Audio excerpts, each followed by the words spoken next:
All right, and we are live. Good morning, good afternoon, good evening, everybody. Welcome on into the Dragon's Den. My name is Digital Dragon, aka Luke, and thank you all for being here this morning. I am a 3D printing channel. We do everything from 3D printer builds to cosplay style helmets and designs. I've been doing some helmets, but I'm getting ready to do my very first full armor set this year. So wish me luck. As you can see, these are 3D printed. They're not painted, but the full armor set will be. So we're kind of branching out and growing a little bit on the channel, and we'll see how everything's go.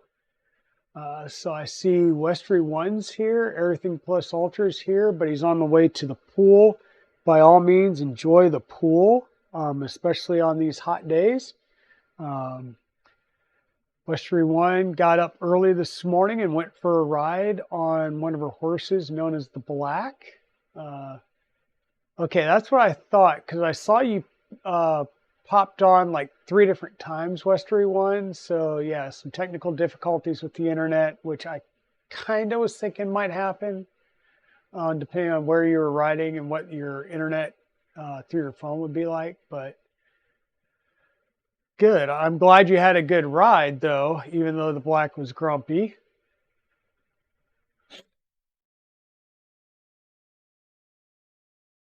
Rode for about 45 minutes. Very nice. Very nice.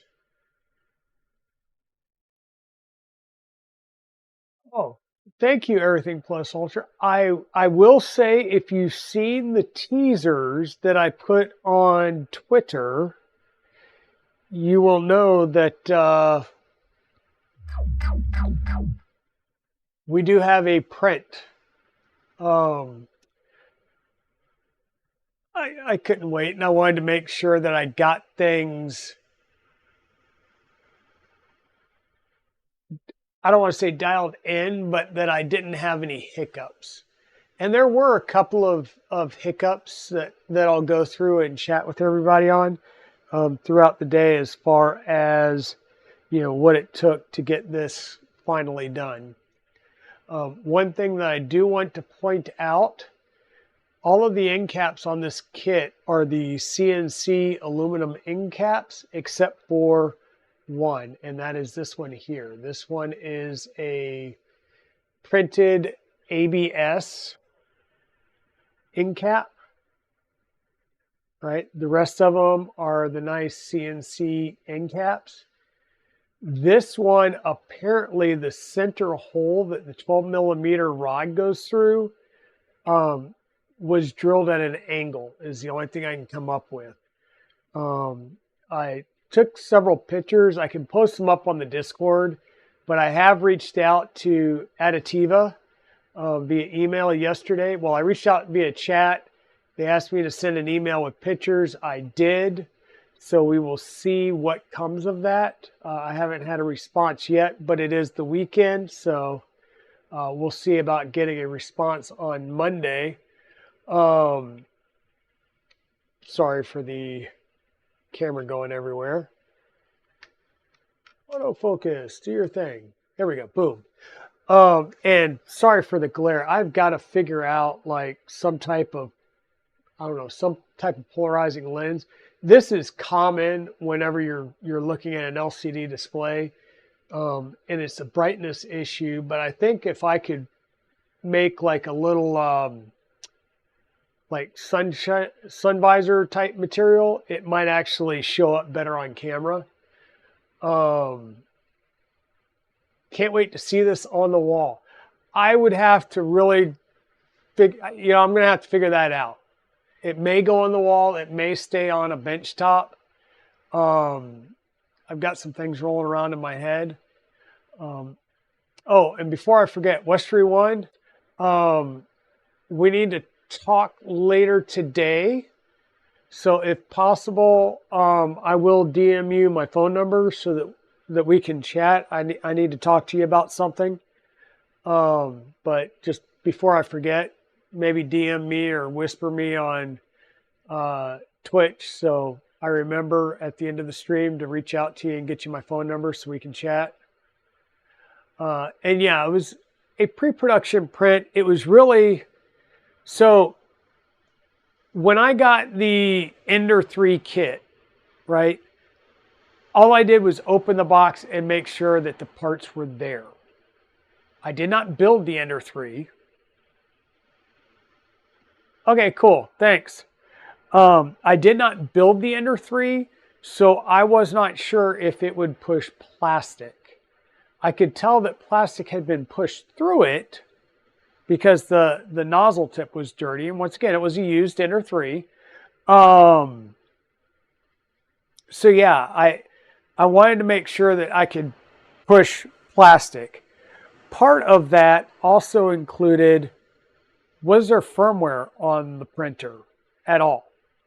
And the answer was, good question, I don't know.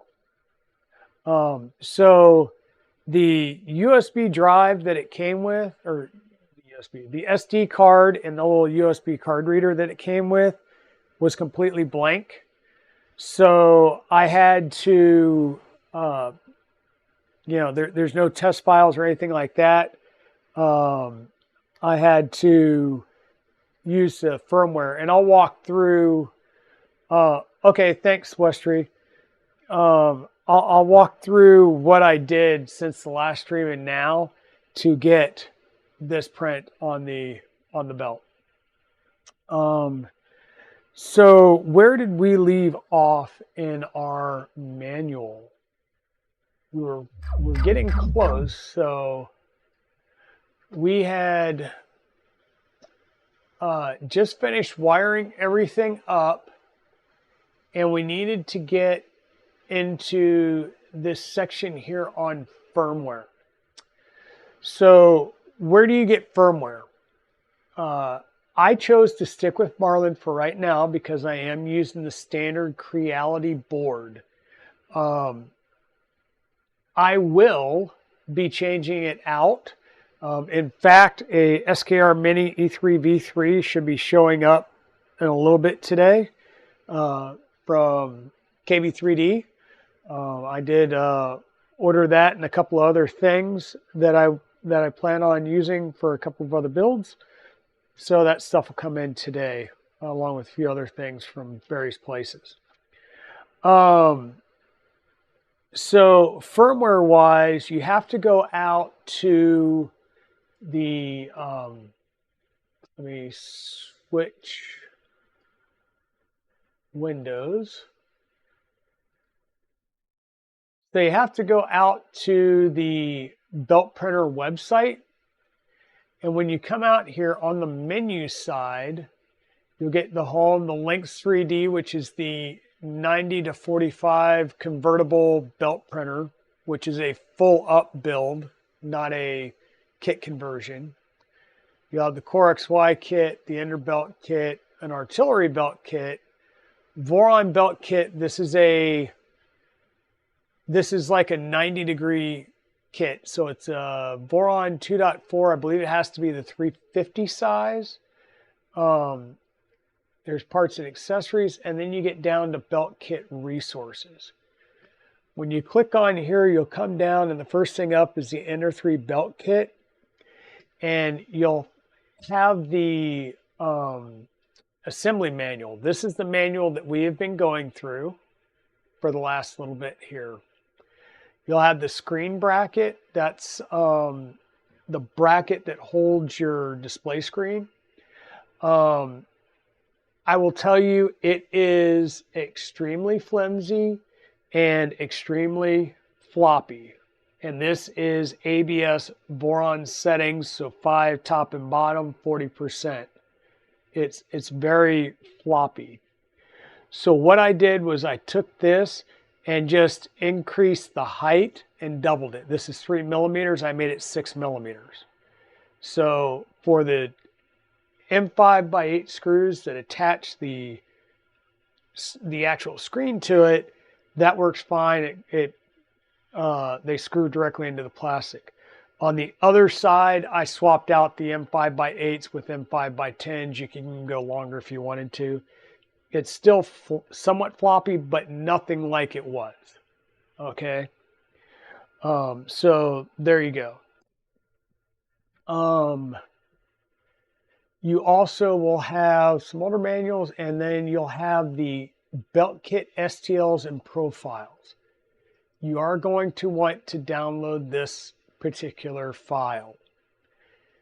And when we open that up,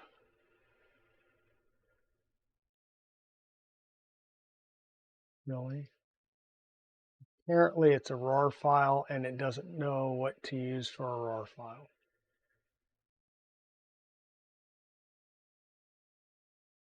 Okay, and apparently,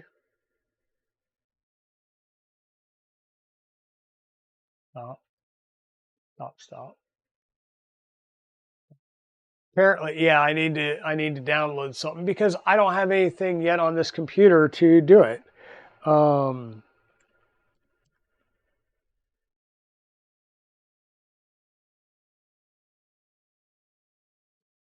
I don't know why I don't have anything installed on this computer yet, but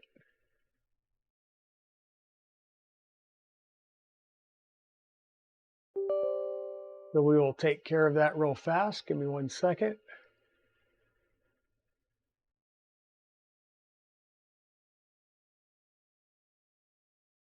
Now let's see if we can open those other files up.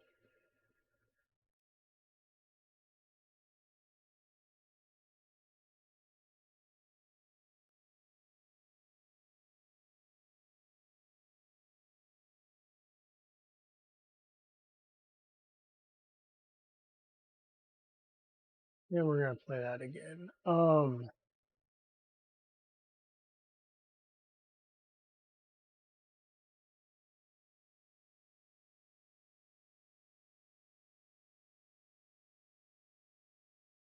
know what I did.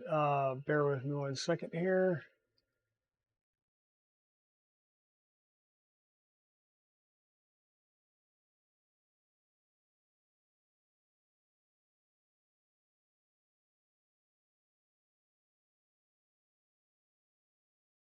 There we go. So once you open these files up, you will get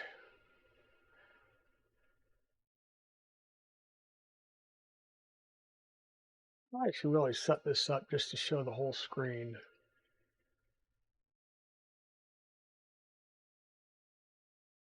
You'll get a few files here. Let me make this a little bit bigger for you. You're going to have the diagonal end stop bracket. That is the Y bracket, the Y-endstop that we installed down here. And you will want to print that off before you take your printer apart if your Ender 3 is your only printer. Oh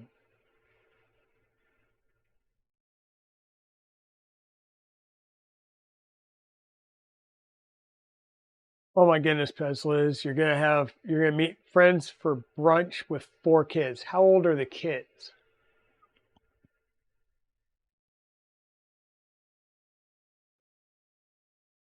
Because teenagers will just kind of be off by their own.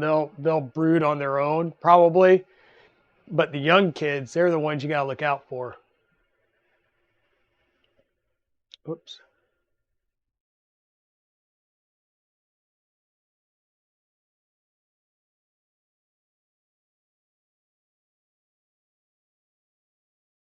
Yeah, the young ones are the ones you gotta look out for. So yeah, you'll have the Y-endstop in here. You'll have the edge plate. You do not need to print the edge plate. That is this piece here that I still haven't unwrapped. This is, well, let me rephrase that. You don't need to unless you want to add some bling beyond the bling that comes from this piece here, which says Enderbelt.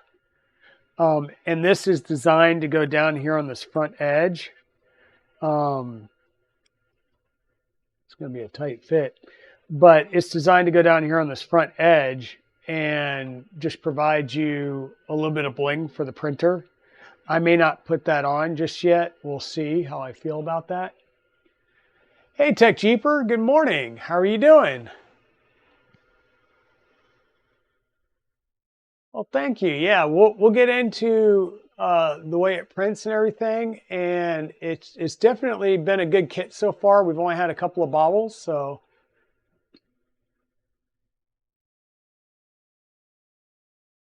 Well, yeah, she's got 4 kids. She definitely had a busy couple of years.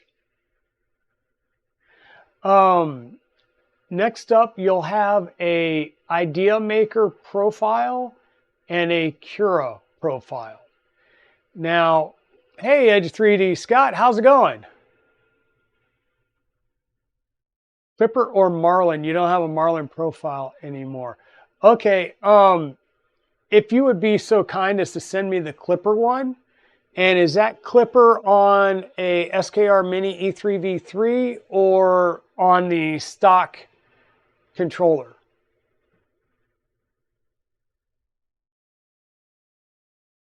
They have an SKR Mini E3 coming. And really, I mean, if you've got the,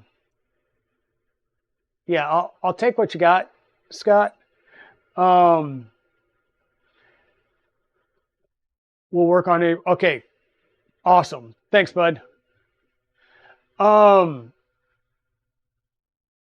there you go, Pezliz. Bring toys and give them toys. What you really need to do is bring a musical thing, either a whistle or one of those, those, I don't know, weird hand pear-shaped looking thingies. I don't know.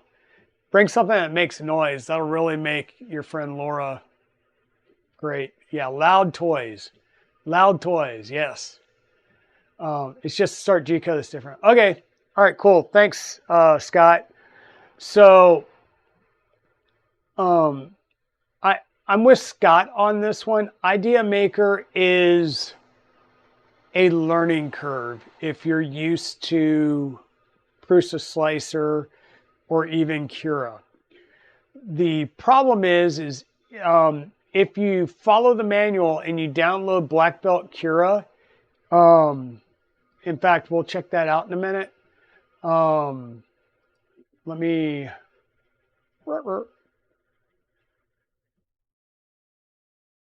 I'm losing my mind. Where are we going? Okay, so this has the STLs and the profiles in it. We still need the firmware. And let me switch back over to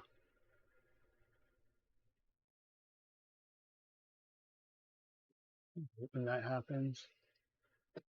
Let me switch back over to my web browser.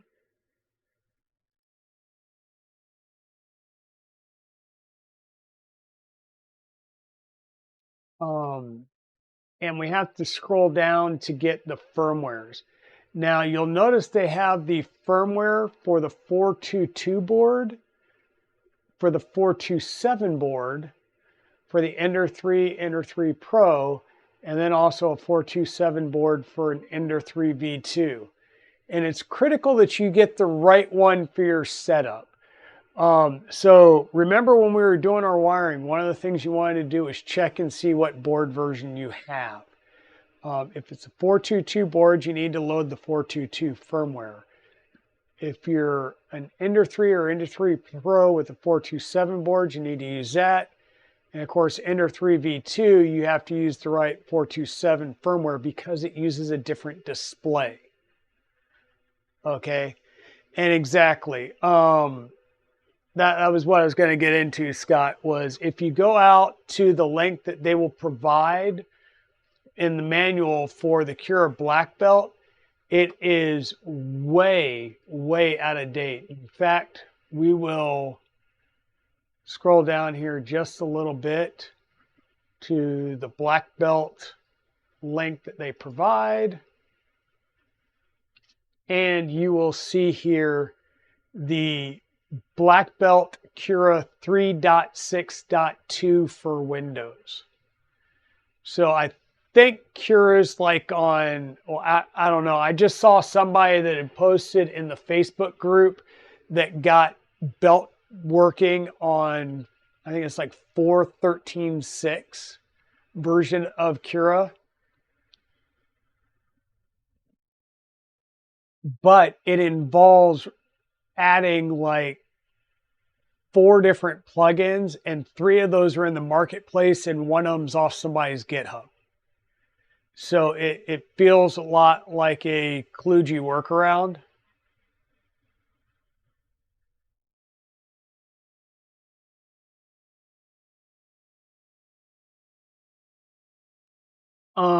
And so IdeaMaker, we're going to run through that install, well, the setup and stuff on the streaming computer.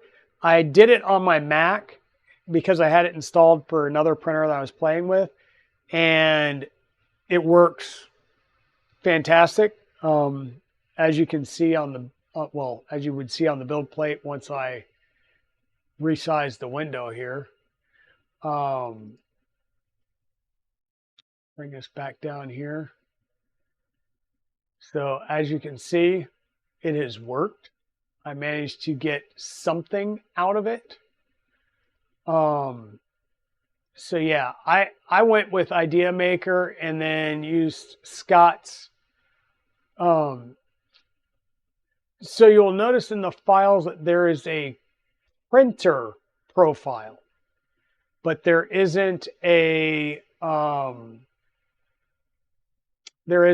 filament profile for IdeaMaker. So that's what I was asking Scott about. Was trying to get that. So you come out to do a search for IdeaMaker, and of course that is a Raise 3D product. It is free to use. So we downloaded that. I did go ahead and start the install of that. Let me go ahead and change my web window.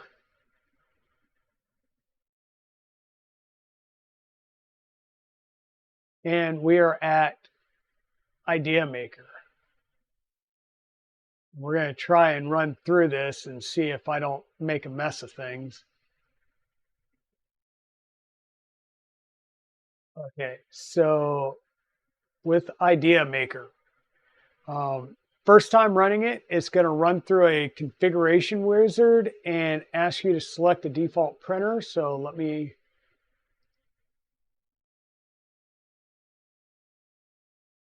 configuration wizard. There we go. So it's going to ask you to select the default printer. As Scott said, we want to come down here to Others Third-Party Printer. Click Next, and it's going to come up with a list of pre-configured settings. We want to go into Creality 3D and scroll down, and we'll just grab the CR30. It's just going to give us a base config for a CR30, which is the Naomi Wu print mill printer. And really, it's pick one. You just need to have one. I think I came over here and just grabbed the printed solid PLA one from NAC 3D and say download and import to IdeaMaker. So really what that's going to do is give us a starting template.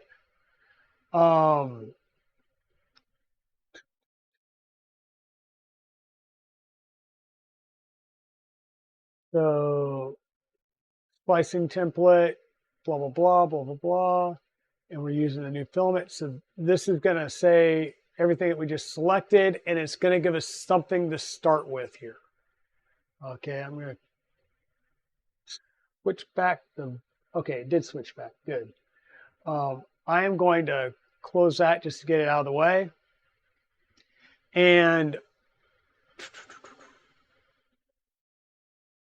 what we want to do, if I remember right, is printer.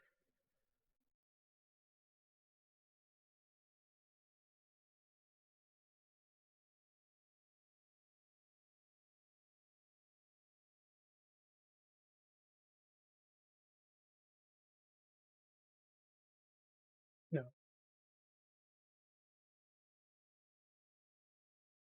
Sorry, I'm going to fumble around for just a second here because this is slightly different than the Mac version. I think it was Configuration Wizard. Nope, not the wizard.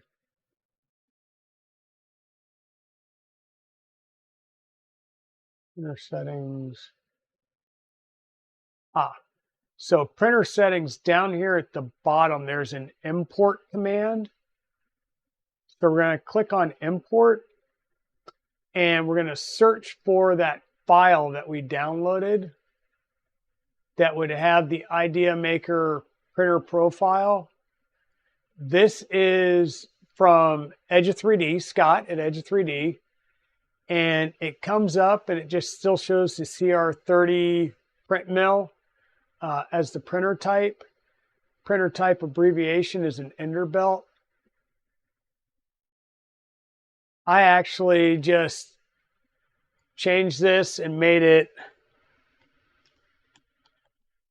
Additiva 3D Enderbelt.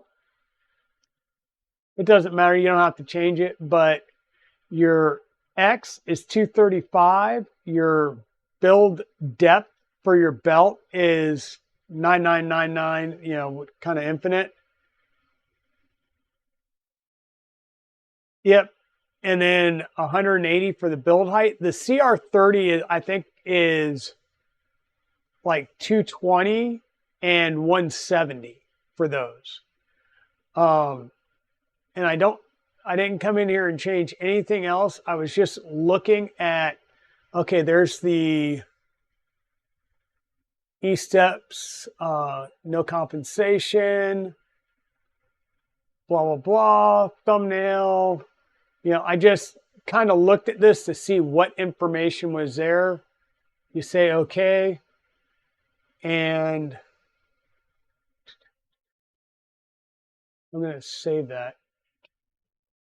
So you're going to start right here with your little play symbol. And this is what will open up. And you'll see that we've now got the Additiva 3D Enderbelt printer set up.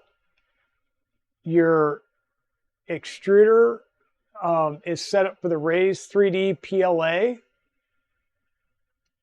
Scoot this over to the side so I can see what Scott was saying. Yep.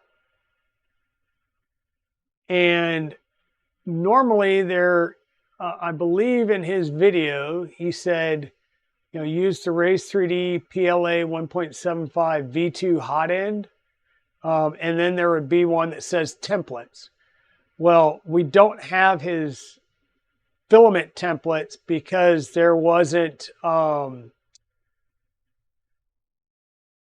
there isn't a link to the filament templates off of the vendor's website. If you were looking at Edge of 3D's YouTube videos on the Enderbelt, there were two links in one of the videos where he talks about setting up IdeaMaker. Those links don't work. I've already reached out to Scott about trying to get either those files or you know, get the links reinstated or whatever.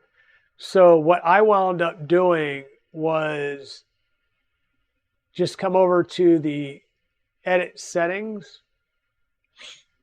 and actually, was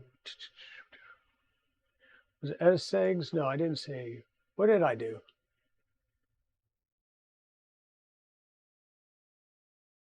Sorry, I'm trying to think through what I did. Might help if I bring it up over on the other computer so it can jog my memory.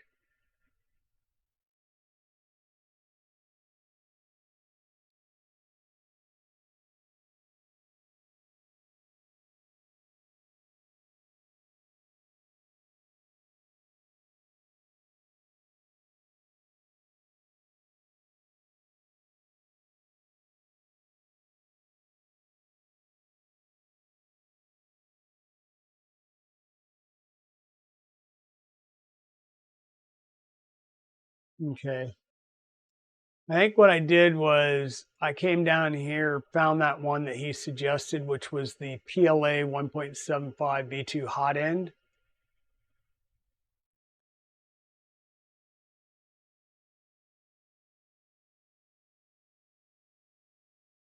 Okay, gotcha. And all right, thanks a lot, Scott.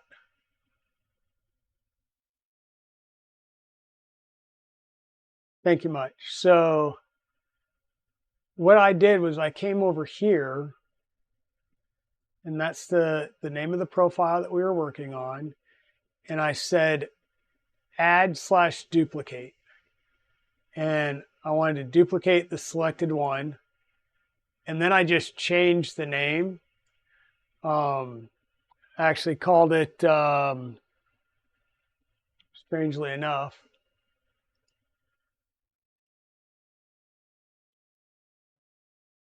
IdeaMaker PLA 1.75.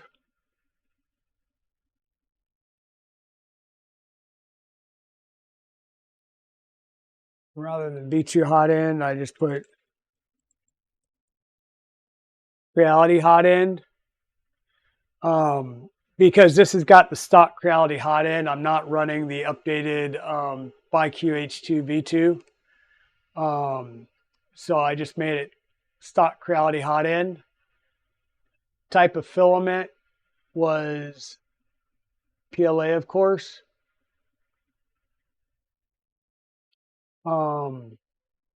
Display name, there's a display name there, but I want to change that. I just made it match this one.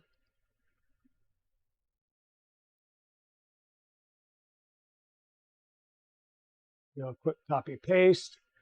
It is 1.75. I left the density and all that good stuff the same. Custom G code. I don't have any custom G code in here for the filament, and we're just going to say OK. That brings in the information, and once again I'm going to say save, which will close it out. And then for the template, I was like, wow, how do I start here? There's nothing to start from. So you can either do more, or what I did was just run the profile generator, which takes you to a web page, and then you would run through that generator.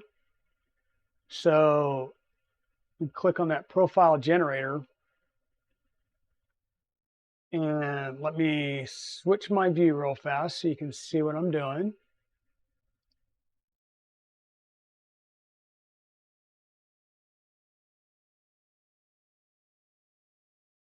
All right, John, thanks for the lurk. So I say update now to let it update to the latest version.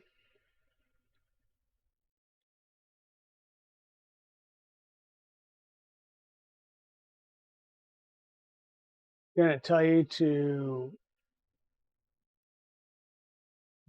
wait, let me, instead of just updated, so let me come back in here and initiate it again. Select your brand and printer model. So we're going to come down and grab that CR30 again. Shape and size, rectangle. This is 235 and 180, because they're just using the same thing from Scott. It is one extruder. It is a Bowden style. Click next. Your printer settings, it will be Marlin. Maximum bed temperature, 110, sure, no problem. If you look at the information breakout here between absolute and relative, this is critical. You're going to want to go into relative mode, because in absolute mode, if you command the printer to extrude 5 millimeters, it extrudes 5 millimeters. Then if you give it a command to extrude 2 millimeters, it will retract 3 millimeters so that only 2 millimeters of filament is extruded. Where with the relative mode, if you say 5 millimeters, then 2 millimeters, it would have pushed out a total of 7 millimeters, and that's what you really want. So you want to make sure that relative extrusion mode is turned on. Your start and end G code, there is a set of start and end G code that is provided in the manual. And then there's also a set that you can get off of Edge of 3D's videos. Once again, if we come in here to YouTube,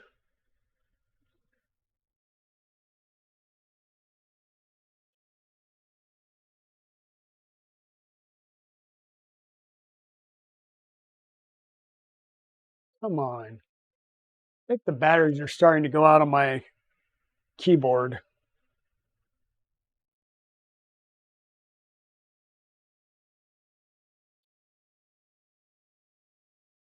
Or have gone out on my keyboard.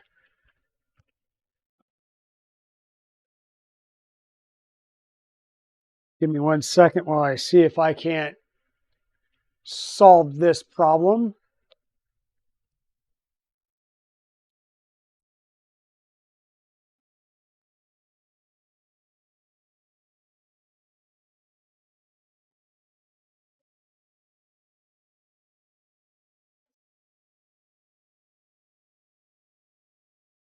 Dang it, dang it, dang it.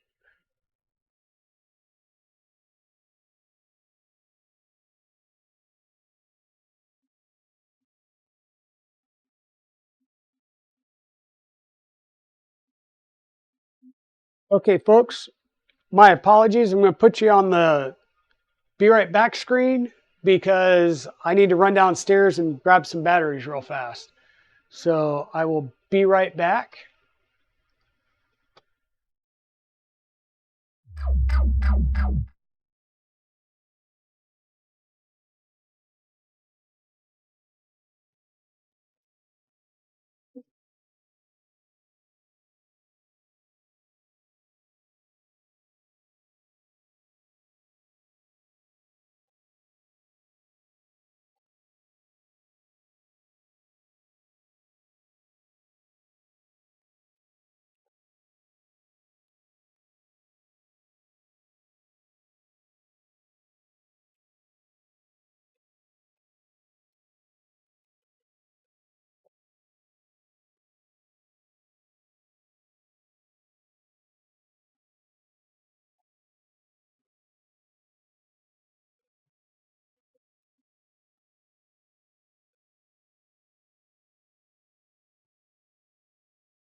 Okay, sort of back. Let me swap these batteries out real fast.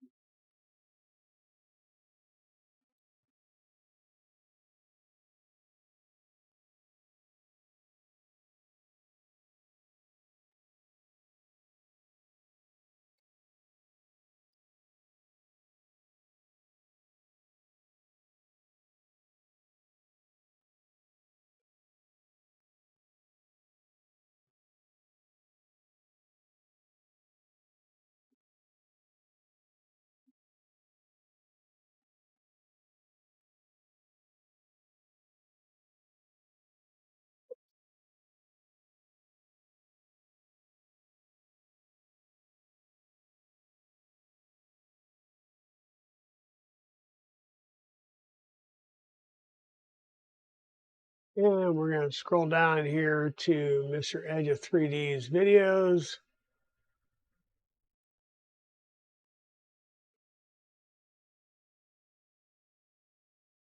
Playlists. We'll come down to the inner belt kit. Don't really want to play it. I just want to scroll down to, I think it's firmware video.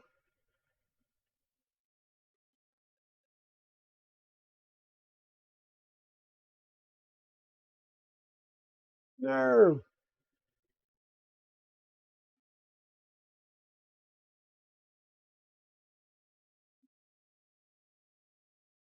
All right, dang it.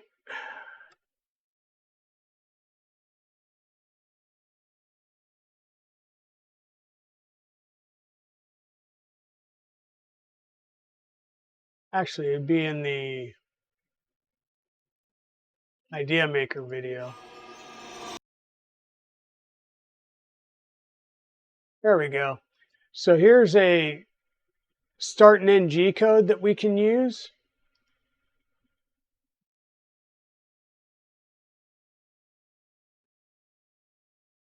So we'll just take that and copy and paste it into this area right here.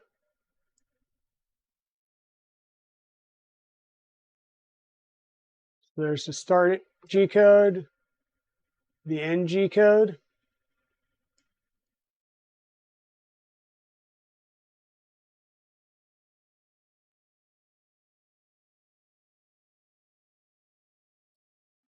And we'll say next, add filament. It's not going to matter. We'll leave that the same. Profile config, extrusion width will be 0.4. Shells, we'll work on all that. Just say generate, confirm, and now you want to import to IdeaMaker. So when you do that, it's going to give you a link to copy. Just copy that. We'll go back over to our IdeaMaker.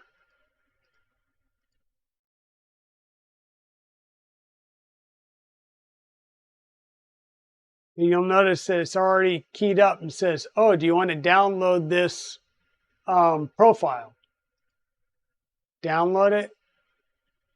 Say next. And you'll notice that you now have the template here. So everything's pretty much straight up. We'll say okay. And what that just gave us is information we need for our templates.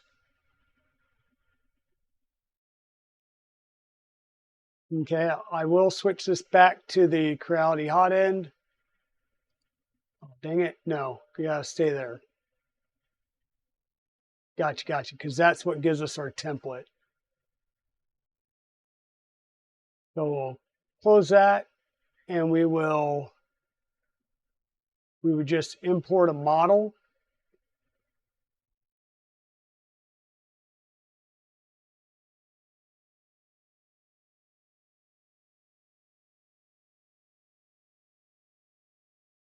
This will argue with us because it comes in at a different angle there.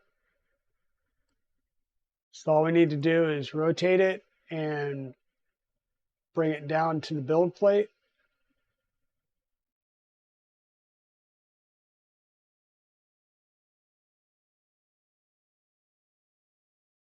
You say move, arrange the model, and it would make sure that it's in the middle and arranged.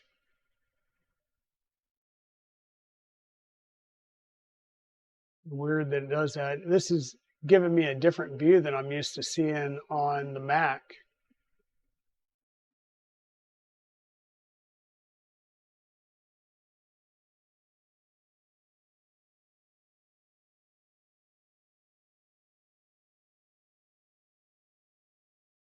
Okay.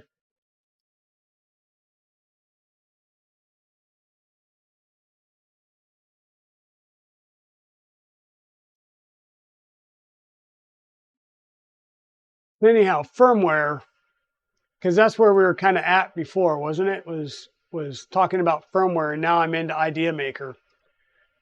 So let me step back for a second. So you download the firmware from the website. You will put that firmware.bin file on the card. And if you do like what I did, which I started thinking, oh, old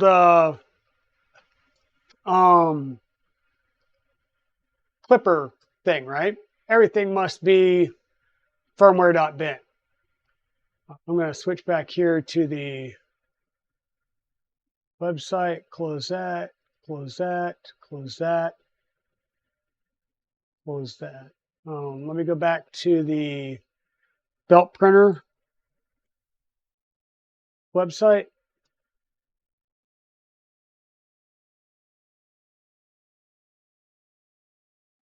Get our resources again. So I've got the 422 board. So we're going to download that firmware. And you'll notice that that's going to be a long number.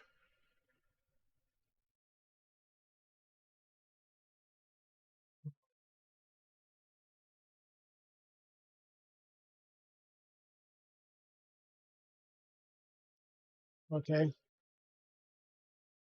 So I'll make this a little bit bigger for everybody. So you'll notice there's a very long name here. And, you know, I did the normal clipper thing, which was make it firmware.bin. Hey, Dennis Designs, how are you doing, my friend? Glad you're doing well.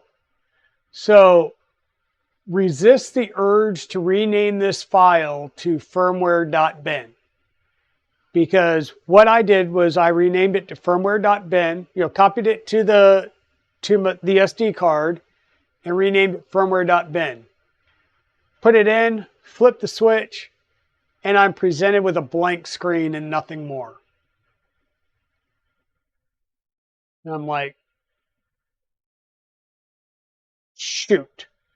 Does this mean there's no bootloader on there and I've got to do a bootloader or something like that? Doing a 30-hour print of a sci-fi vehicle for your tabletop war games. Nice. Very nice. Very nice. And the reason that it does that is because you're using the same name of the last firmware that was loaded. You've got to give it a different name. And by default, if you were to go and create your own Marlin firmware, it would put a date timestamp in the file name. And that guarantees the uniqueness when you go to upload it to the printer. Okay. So if you had the old original Melzi board, which was like the Creality 1.1.4 board, then you're probably not going to have a bootloader. You're going to have to put a bootloader on it.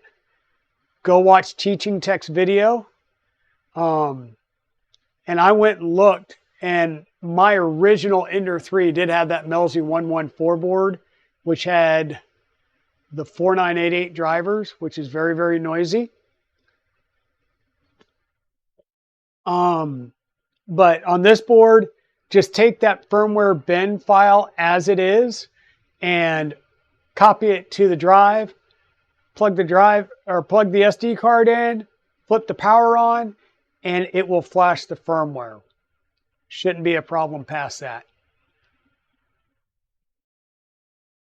Then in my case, I watched the Edge of 3D videos to try and figure out how to set up IdeaMaker because I already had IdeaMaker installed. I removed Cura from all of my systems several years ago. I don't use Cura, and I'm definitely not going to use a 3.6 version of Cura Black Belt. So I had a flash system. I could verify that things moved. And then I remembered, oh yeah, you never tensioned your Y belts and you didn't tension your actual Z belt. So a couple of things that you'll need to do. Let me fix our view here a bit. There it is. Get this back down here in the corner. So a couple of things that you need to do is, once again, tension your belts, your Y belts up here, and you do that simply by turning the knobs. You go to the right, they get tighter. You turn it left, they get looser. I have not tuned these to a frequency yet. In fact, yeah, so what you would want to do is really get them 150 millimeters from the top idler. So 150 millimeters from this point right here, which is the pin for the idler. And then when you're plucking, you're not plucking the top, you'd be plucking the bottom, because you're looking for the 150 millimeters between here and the attachment point is really what you're looking for, as 150 millimeters. And then you would pluck the bottom, not the top, because the top would be the full length run, right? I'm just going for, they're close. On your belt needs to be somewhere between 510 and 514 millimeters. And that is outside edges of the two 12 millimeter rods. So I don't have anything that's 600 millimeters. That's a standard metal ruler. Like this one's 300. I've got another one that I think goes to 480. So I did order a meter stick, but I did find that my wife has a, we'll call it the fabric measuring tape, you know, the one that you can roll up by hand that you use, that tailors use and stuff. So I did use that to set the tension of the Z-belt. Then what you would do, and I'm going to finally pull this off the printer.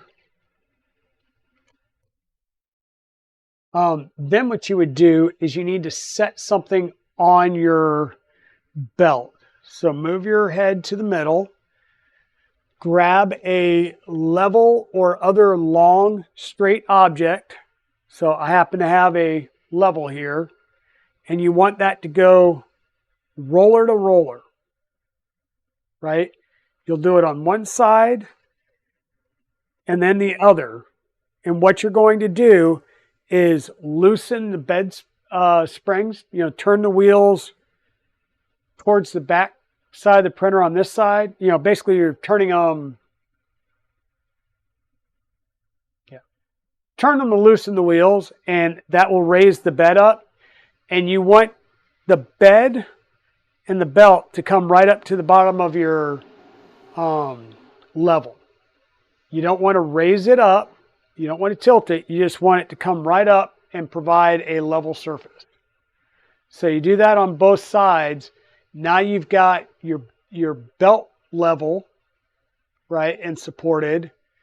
And then you would do your Y-endstop position. So when I did my Y-endstop, I dropped it all the way down, used the paper method, you know, underneath there, and thought, okay, I've got good tension. And I set my end stop by sliding it up until it clicked, and then setting the set screw. And I was like, okay, I'm good. I tried to do my first print, and I was way high. So then I went back and dropped it down a little bit more, tested it again, and it was dialed in beautifully. So you want a good squish. Setting up IdeaMaker, like I said, follow Edge of 3D's video. It may be a little grainy or blurry. He pretty much calls out the fields that you change. Everything else, I left default, right? Everything that he did not mention in that video, I left default and said, okay, I'm going to give it a shot, and tried to run a print. Now, I will tell you that this particular print here, so the way he does his print, you'll see this really long line here. This is the purge line. It does a full, almost a full length purge line in that starting G code that we added.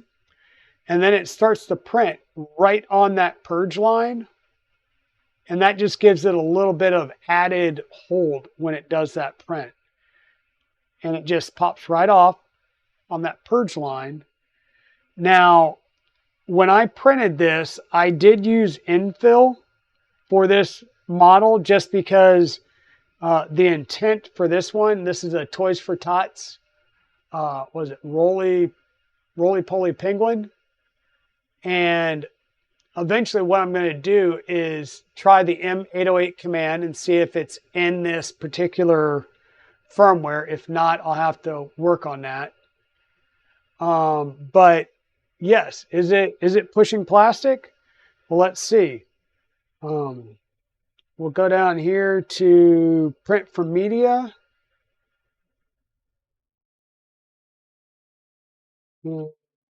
Sure, I grabbed the right one.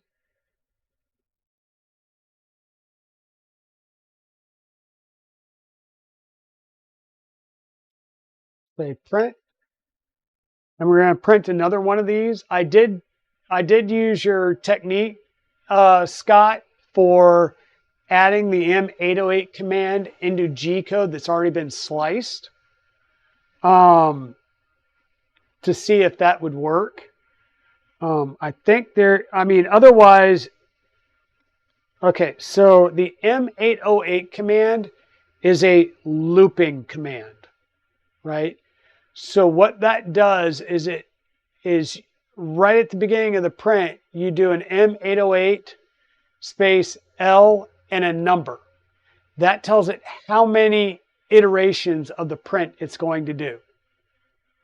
Okay.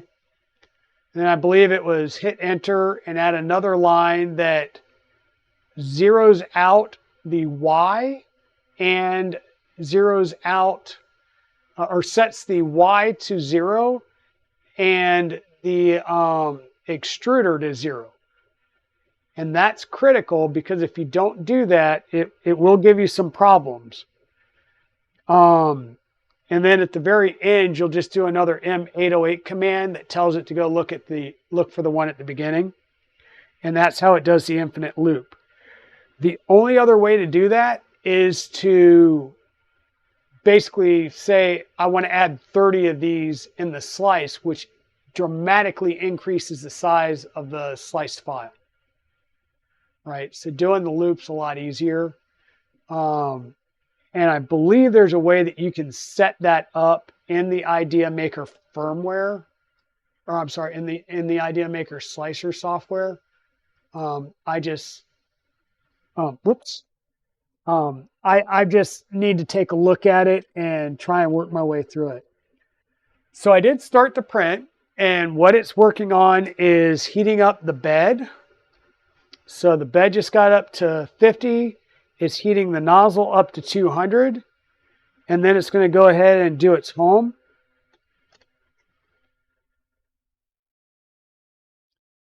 Now, one thing that I kind of don't like about this setup, and let me see if I can pull you guys around here to show you,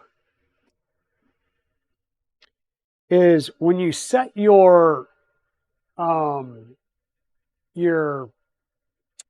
spool holder down here, one, it's really close to not, being on the ground or being on the whatever surface. These wires are still kind of right there, so I'm worried about catching the wires. And then the other thing is, with all enders, the entrance zone here. You see how this curves around and it puts a little bit of tension on that belt, which is already kind of rubbing up against this angled bracket anyhow. So that's a little concerning. I am going to print a top spool holder and see if I can at least keep the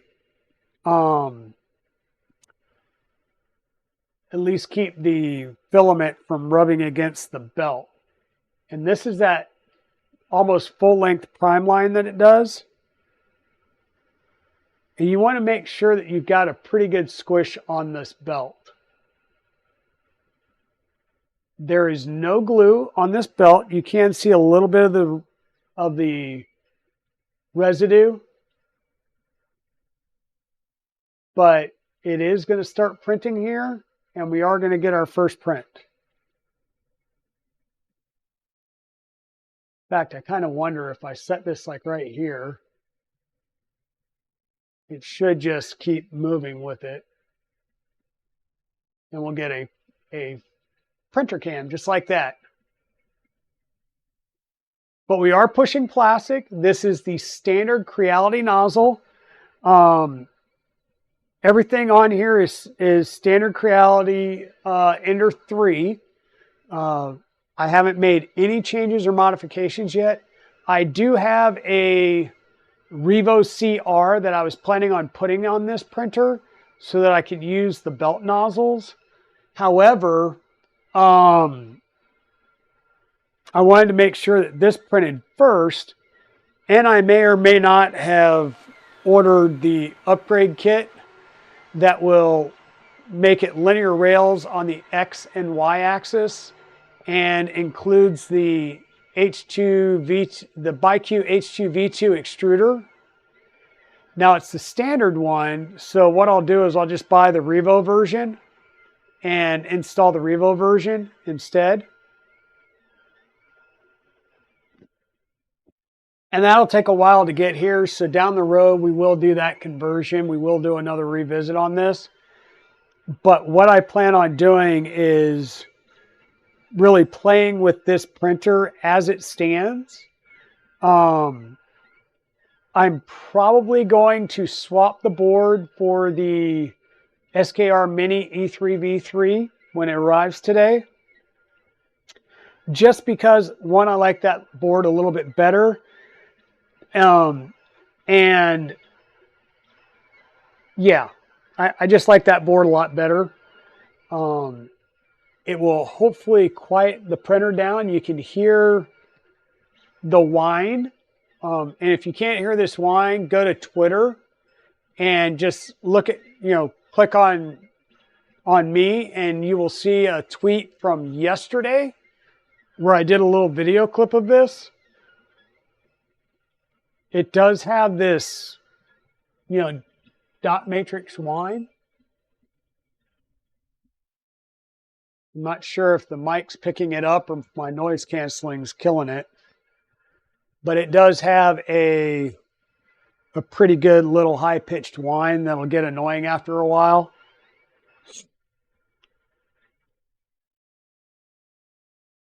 But yes, it is printing. Like I said, this does have infill. I don't believe it requires infill for it to successfully print. However, it's not the bed motor, it's the X and Y, really, I believe. So I have infill set at 15%. Once again, you don't need infill on most of your belt printer prints. It can print overhangs quite well. But the reason I added infill is because what we're printing here is this little roly-poly penguin, which is a Toys for Tots print, which means it's going to go to kids. And this is the 100% size for this. And for the Toys for Tots requirement, you cannot resize these files. I think it's something to do with the license agreement and how they license the files from the designers. But if you resize them, they won't accept them. You can send them in and they're just going to throw them away because they cannot give them out.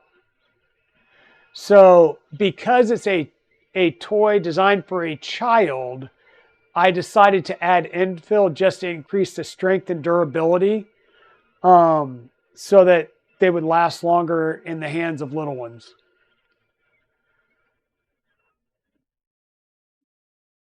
Right?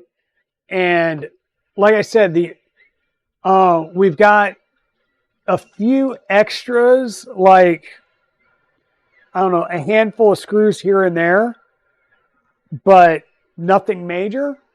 And so far, it prints well.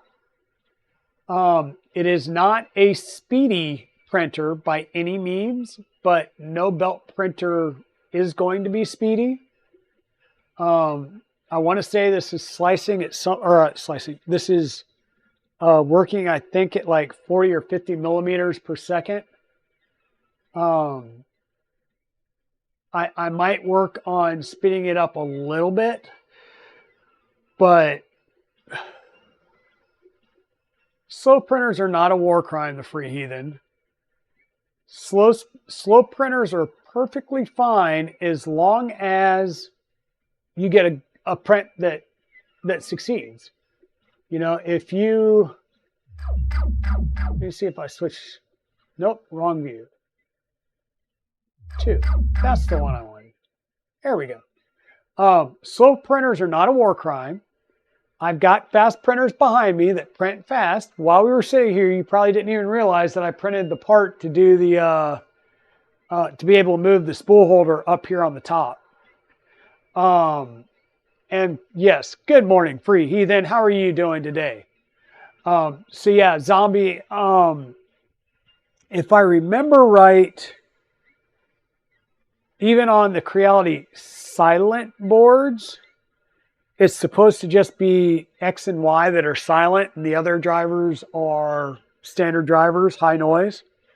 One of the other things on here that Scott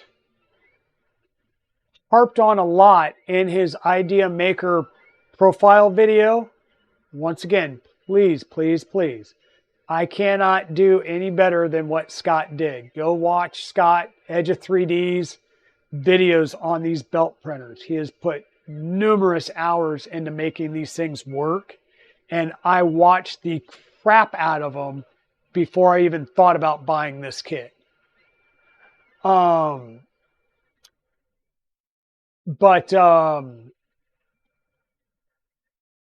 You've got to put Z-Hop on here.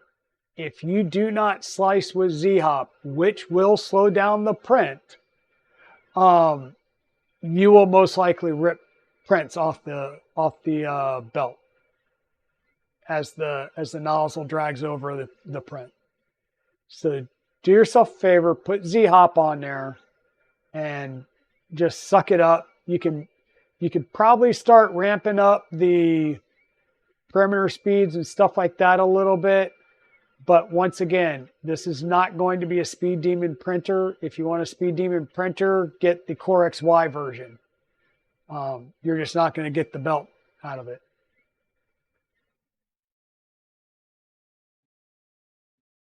Exactly.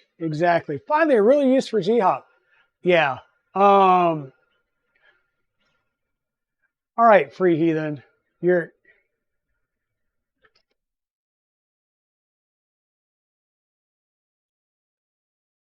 Don't make me go blood angels on you, my friend.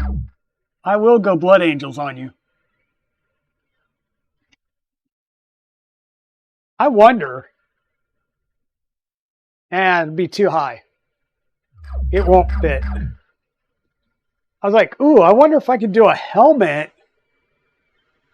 on there. Yeah. That's Mia's helmet, by the way.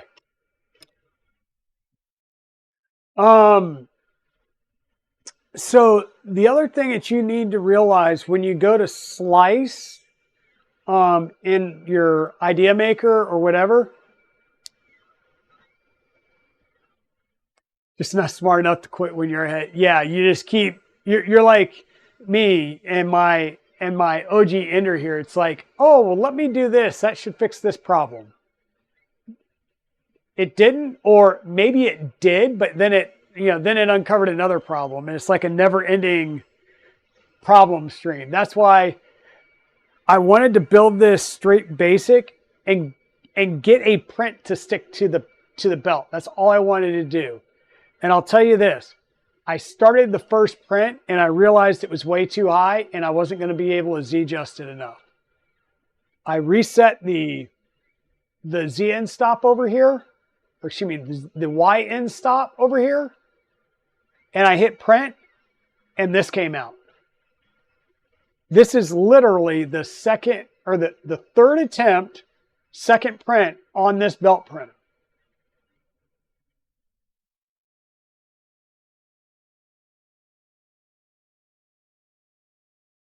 Exactly.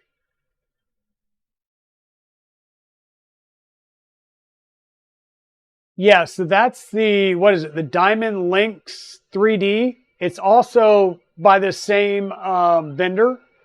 And that is not a conversion build. That is a full kit build. But it has the ability to convert between a 90, which is really good for like running off a ton of these, you know, or something that's the standard size of a build plate. And you can run off full sets.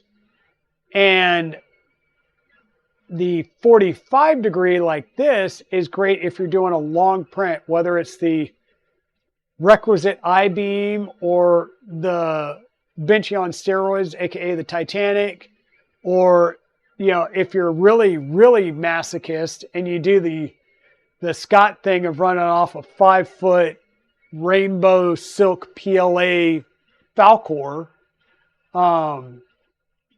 which I watched your video on how many tries it took, and there was a part of my soul that died watching that video, Scott. Partly because I've had a helmet fail 3 days into a print twice. And yeah, I know how that killed my soul. I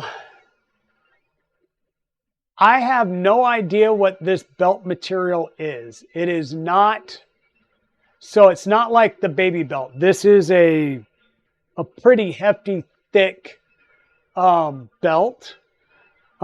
It does have some type of weave on it, as you can see in the video there, but it's not like a cotton fabric. It's more like, think normal conveyor belt.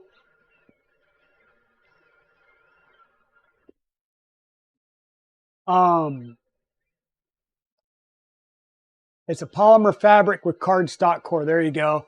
You know, I think it was Pete asked me, I think it was Pete, somebody asked me Thursday if the belt was on the right side. Because the old belts, I think, were like blue on the underside and a white on the top. And the only thing I can say to that is this was the orientation the belt arrived in. And I was not going to try and flip it inside out to get to the other side because both sides look the same. And as you can see, I've got zero adhesion problems. And you can see the little bit of a ghost here on the belt where the penguin printed. And he printed in this orientation. So what I was going to say in IdeaMaker is when you slice things in IdeaMaker, the part that's towards the front that you're looking at is the last part that's going to be printed. The first part that's going to be printed is what's facing toward off into the infinite Z. So printing it like this, I've got a place to start with contact points that I can then build up from. If I turned it around and tried to print it like this, there's no way, because the first thing it would try to print is this nose. There's no way it could print that successfully without doing a ton of support, which would be ridiculous. Right? This is PLA. This is standard Polymaker PLA. This is the, what color? This is one of their Starlights, I think. Yeah, this is the Starlight Jupiter PLA. And we are printing at 200 with a belt temp of 50. Now, mind you, it printed in this orientation, right? And it printed that nose without any overhang. Or I'm sorry, without any support material or anything. Did I tell Polymaker that I was doing this? Well, I posted on the Discord that I was going live. But most of the material I have in the Dragon Den right now is primarily IdeaMaker. I do have some Alien 3D stuff for a specific project. I have some atomic filament, but the vast majority of the filament I have here, good God, is all IdeaMaker. You'll talk to me privately? Okay. Yeah, so for those of you that are aware that I'm printing out armor pieces for the Galactic Armory Imperial Mandalorian Commando armor set, IdeaMaker is sponsoring. They've sponsored $100 worth of filament for that project. So I am going to be printing, actually I've been printing stuff for that. I need to take some photos of kind of where I'm at and what I've got printed so far. The legs and the hip pieces are good. The chest piece that I did is a little bit tight. I'm going to reslice the chest, the back, and the backpack to a little bit larger.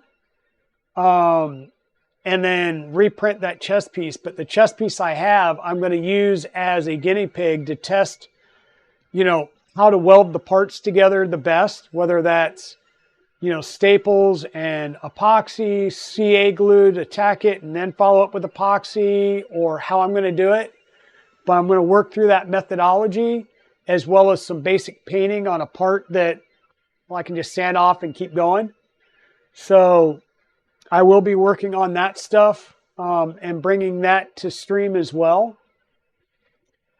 But yeah, I mean, considering this is the second print on a belt printer, it's going good. I mean, it's not the cleanest print, especially right down here at the very tip. You can see there's a little bit of a bobble there. And I'm sure we're getting the same thing here, and I think that may just be cooling. But overall, I mean, that's a passable print. That's a toy going into the Toys for Tots bin. Oh yeah, most definitely. It's going to need a little bit of tuning. And quite honestly, Three Heathen, yeah, I'm going to put the SKR Mini E3 V3 board in here that I got from KB3D. And when I say I purchased, it wasn't free. But I bought a SKR Mini E3 V3 for this. And when I do that, it's not long before this goes clipper. I can't do Marlin. Marlin's fine for my Prusas, right? But I'm letting Marlin run on this, but just trying to change things. Like, I still need to do calibration cubes and make sure that, my E steps are correct for the X, Y, and Z. I mean, it looks good on a organic print, but if you try and do a precision style print, dimensions matter. Yeah, well, and like I said, Turtle Crawler, Marlin on my Prusas works fine because I don't have to touch it. It just works. On a printer like this, where you might have to go and tune, and we had to calibrate the E steps on the extruder. I did do that as well, and it was woefully off. It was set at like 93 in the default firmware, and I had to crank it to like 108 point something. And that's why I said I need to run the 20 millimeter cube and test the XY and the XYZ calibration and adjust steps if need be. But so far everything's running good. I have a couple of things sliced, such as I've got the Rolly Penguin. I've got the Carmichael Chameleon slice that I want to see. I want to try and see how that prints. And then I also have parts for the extension piece from Edge of 3D. Well, let me rephrase that. I have everything sliced except for the stuff that would be in TPU, which I'm just going to print on something else. And I'm going to slice the rest of it on this just to check it out and try it. But yeah, it's going to get Clipper. And then, like I said, I've already purchased the kit to upgrade it to linear rails on the X and Y, which will require a bit of disassembly and reassembly because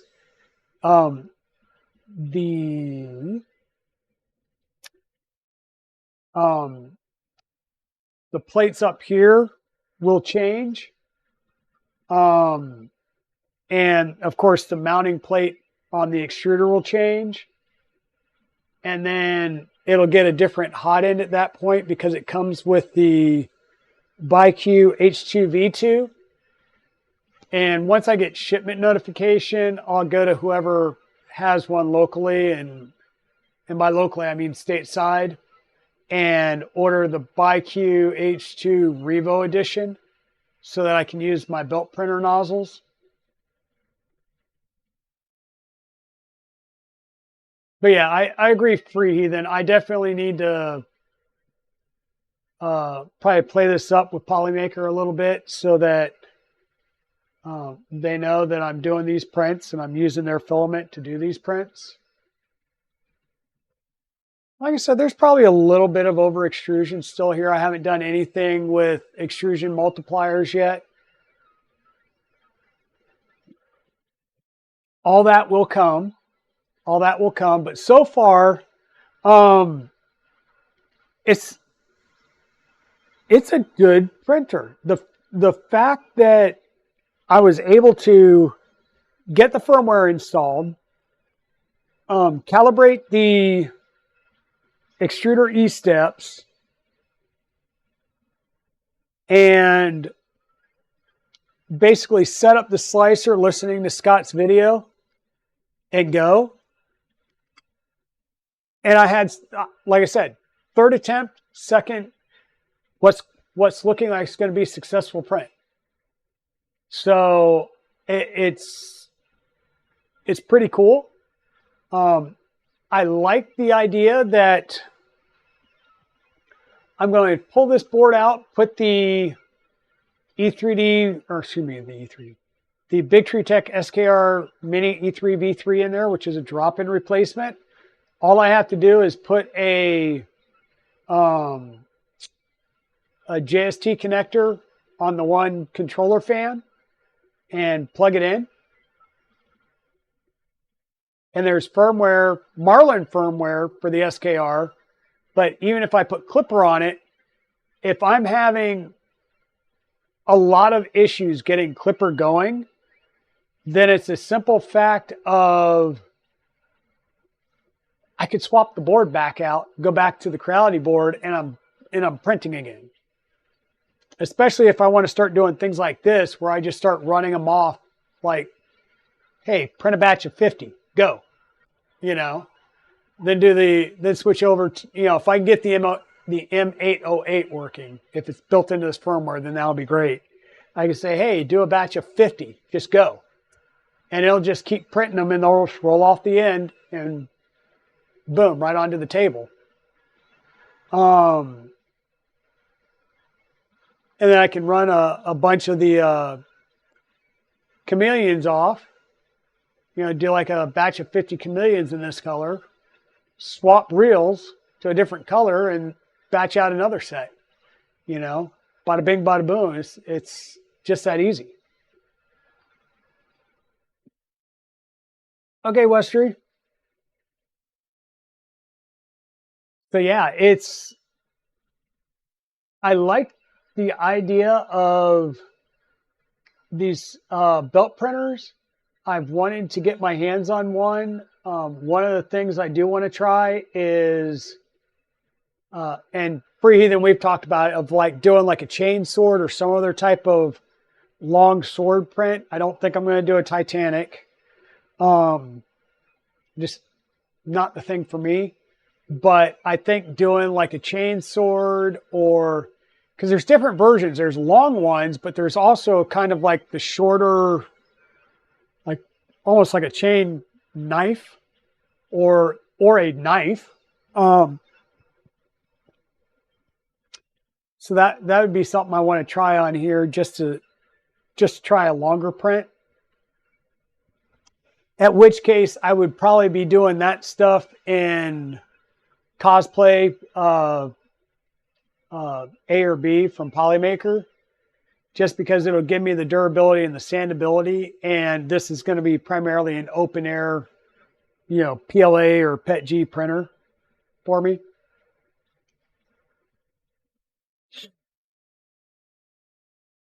Yeah, so if you were printing like some type of, well, hell, if you wanted to make like a 3D printed camera slider or a camera boom or anything like that, yeah, this would be perfect because you can do those longer prints. You just may need to add the support. So CR30, you can buy an aluminum roller support lengthener piece. For this, Scott's designed a 3D printed one that'll add another couple of feet to the end, and that would be perfect.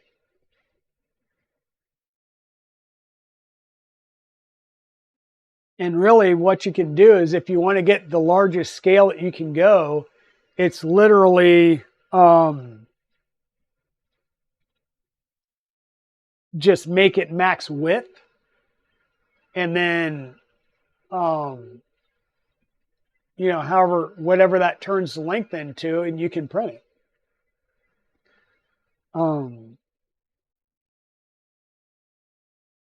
So yeah, you've got, so I don't think there would be anything stopping me from doing this conversion on, say, an Ender 3 Max. Right? So this is a 235 by 235 bed. The Ender 3 Max is what, like 300 by 300? And the only difference is, of course, you would have to adjust the lengths of the rails. But they do make these kits. Out on the site, there is a kit for an Ender extender, if I remember right.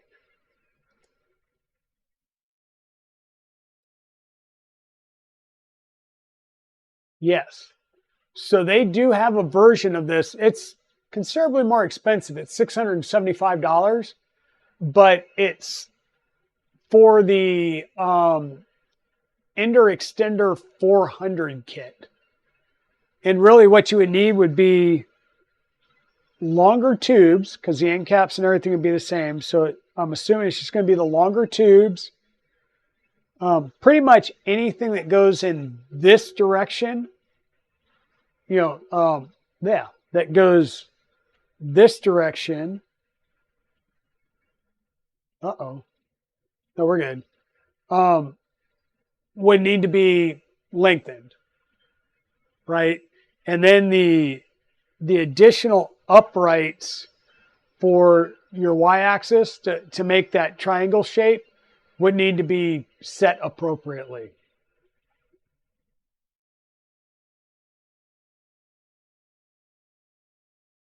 Yeah, and so for the Infinite Z, well, it's not Infinite Z, but the belt kit for the Voron 2.4, so Additiva 3D has one. So it's, once again, belt3dprinterkit.com has one. And then the company that makes the Tradoon, which is a Voron 2 dot, I don't think it's the 2.4, but it's a 2 dot version that uses, I believe it's injection molded parts versus 3D printed parts. They have one as well. But both of them are for the 350 size Vorons.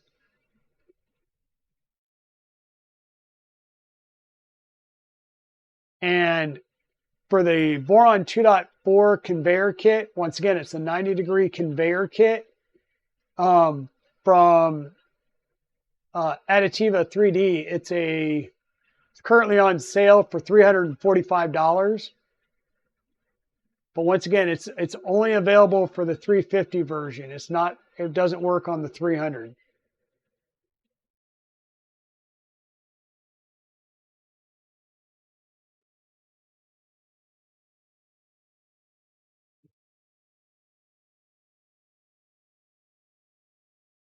Yeah, so Fotis, if you just joined in, this was print attempt number 2 on the printer. The first attempt, I was still a little bit too high, so I stopped it and I redid my Y-endstop right here. So remember, X is side to side, Y is kind of your height now, and then Z is the bed or the belt. So I had to move this down a little bit more and brought it closer to the bed. And this was print number 2. And you can see that right here. This is kind of the imprint. So I could probably come up just a shade, but I remember Scott saying, you want a good squish on your bottom layer into the belt. And I was like, done. Good squish.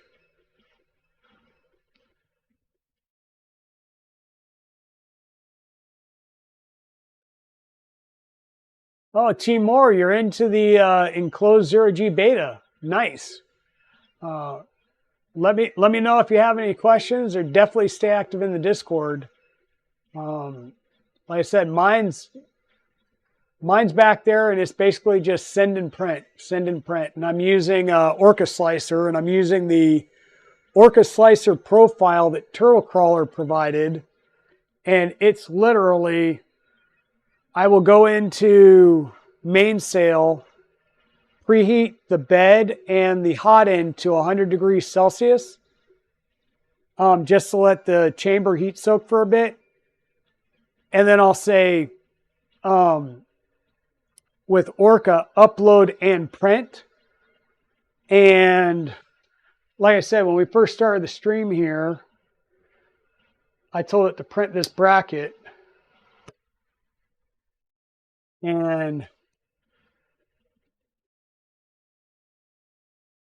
you know, this just printed off.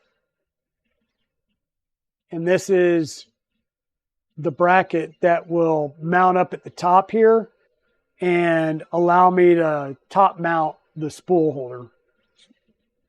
So I'll just get the spool holder on here, mount this to the top, and be able to bring the filament down and around.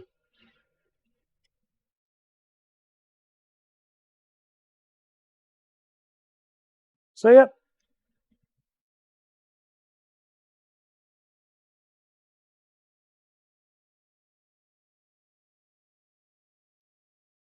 The 2040. 1, 2, 3, 4, 5. Yes, 6 2040s. Everything else is 2020. And like I said, I went and got mine through Masumi. And I haven't tried yet to see about like uploading the cut sheets and having them do all of it. It will be more expensive if you have them do all the post-processing for the blind joints, but it all depends on how comfortable you feel in measuring and drilling for your blind joints and what tools you have to do that.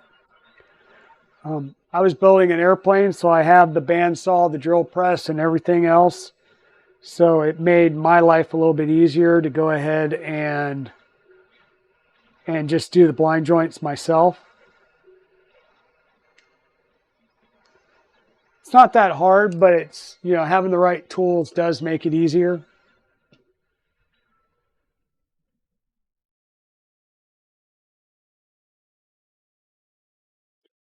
I will say that my the other two ender kits have arrived. So I do need to check those out and make sure that they're good to go. And who knows, I haven't decided. One of them may become a 4XY, either from Additiva, aka belt3dprinterkit.com, or something else.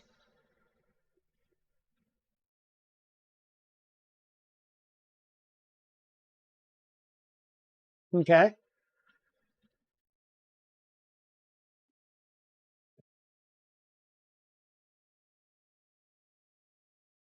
Gotcha.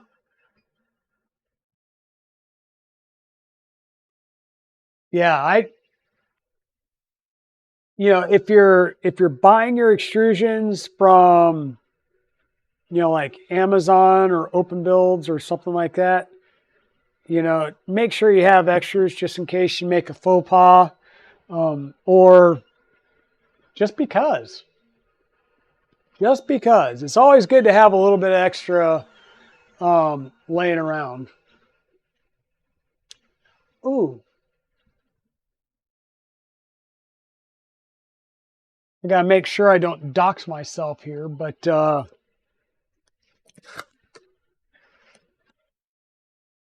something else arrived in the mail, and this is from Annex Engineering. Since we're talking about beta stuff, I don't think these boards have been released yet, but I'm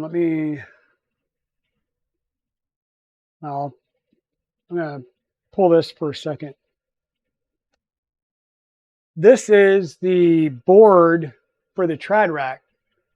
So this is the Constellation board for the trad rack, which is kind of like the Annex Engineering version of an MMU. So it has a Raspberry Pi 2040, a place for the two stepper drivers. Yeah. Yep. And you can run a secondary screen off of it. It's got plenty of extra ports, but this is designed to work. It's almost a standard footprint for all of their Constellation boards. But the thing I like about the Annex Engineering boards, because I do have a couple of their Constellation boards that I'm going to use in a build at some point. They're very well made.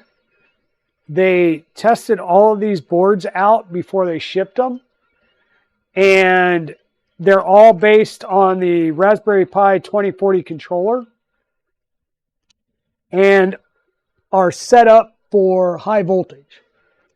So you can run, I believe, up to 48 volts and 5160s through all of these.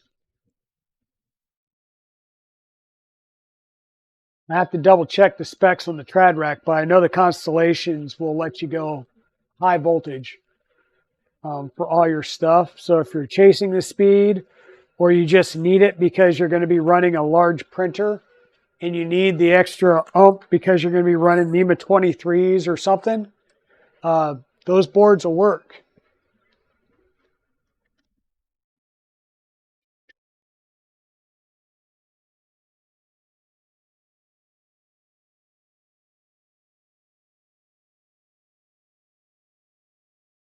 Well, like I said, the board's built to have the ability and the capacity, and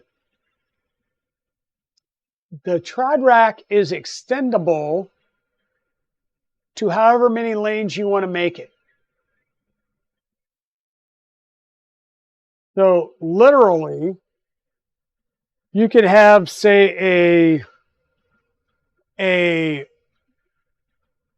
Voron 24, as was shown at Rocky Mountain Rep Rap Festival, which is a 600 by 600 bed, about 2 foot wide, or more than 2 foot wide.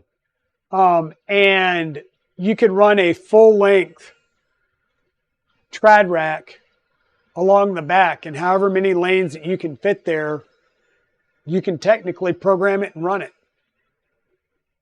And you would probably require bigger motors, at least for to move that carriage along, because of the length and the belt size and everything.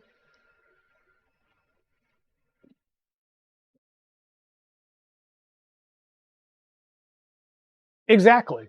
Exactly. And it's build the capacity in whether you need it or not, because it's a couple of cents to add it in. I mean, their controllers are still, I think, like 30, 40 bucks. And they've got that high voltage capacity built in. So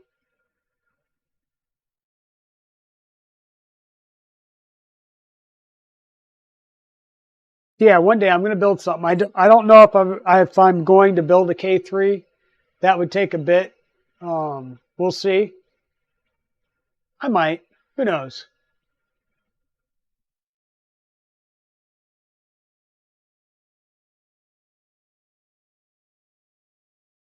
But yeah, I think we're going to need a little bit of tuning on this still.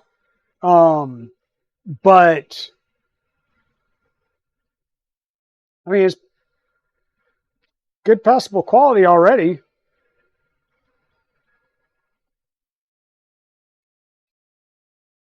I keep dropping them. So the belt gives you an interesting texture.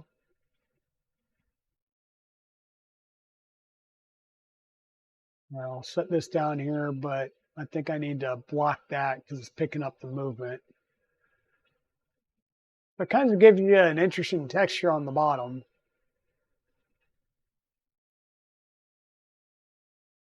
But yeah, I did not expect it to be this easy to get a print. So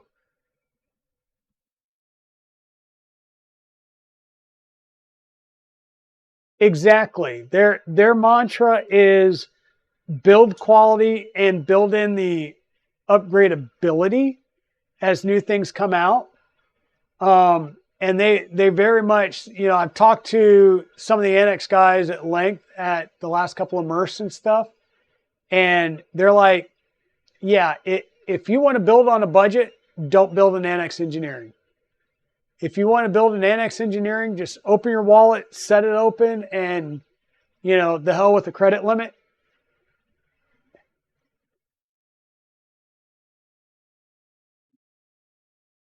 It would be, if you're going to build an NX engineering build,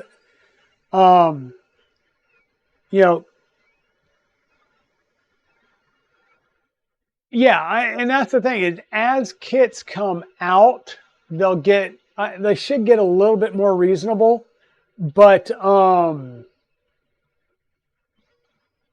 yeah, if you're going to self-source everything and you're going to go cheap, you're going to have issues with the printer because of the way it's designed and the way it's designed to work. So you're going to need to spend money on it, and just how you put it, you're going to have to suck it up, spend some money on it. And that's, I think it was Golden Jaguar that's built a couple on his stream, and they're in depth. There's more motors, which means more wiring and all that. So, but it's like I said, they're designed to move and print well. So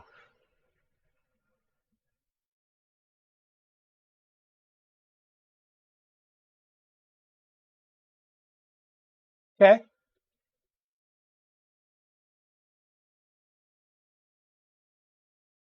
Half-inch square or half-inch thick? So a half-inch thick bed, and the standard K3 is like a 230 or 250 size, right?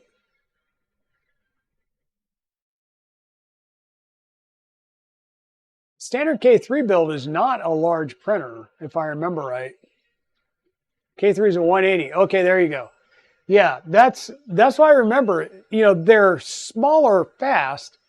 And once again, once you start getting into big, it's different resonances. It requires a bunch more.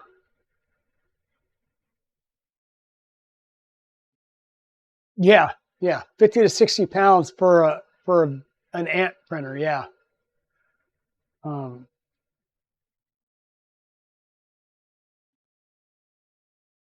oh, I'm sitting there going like, why is this looking weird? Because I'm not printing another roly-poly. I'm printing the Carmichael Chameleon and didn't realize it. I apparently clicked the wrong thing, or not the wrong thing, but it was a different file than I thought I had clicked.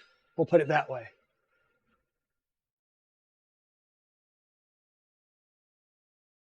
Yeah, there's a lot of builds out there in that 120, 150, 180 size. And I will tell you this, the V0, well, so the Rook is a great little PLA printer. It prints well. Still working through some stuff with the Fabrico kit. I still haven't heard anything back from them on that hot end issue, so I need to figure out. I've got to dig up the support email and just ping them on the support email versus Twitter or anything like that. So I'll ping them via the support email about trying to get the hot end swapped out, because I really want to get that one back to them so that they can check it out for a QC issue.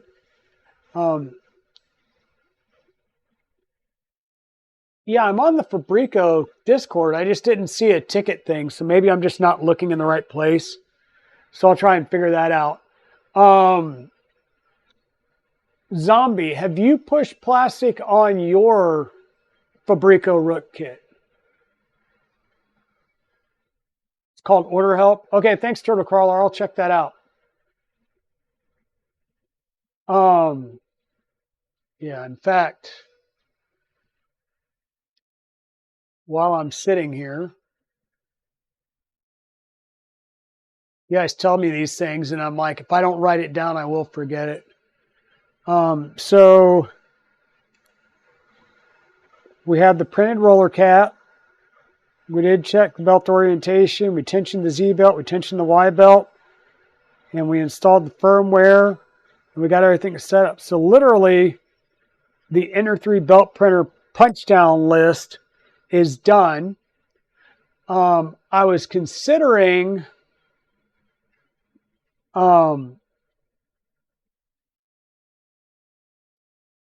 potentially replacing the stock power supply with one of my Meanwells and mounting it vertically on the side here. Just because I think it gets it out of the way, especially of the belt tensioning system and stuff. But we'll see. That's not a critical thing. That's more of a me thing. But yeah, definitely going to swap the controller board.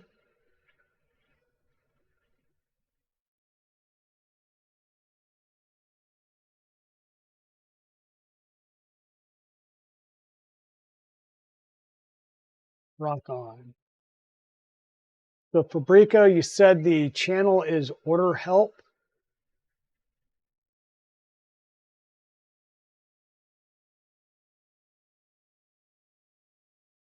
Ah, see it. Help and support. Order help. Okay, cool.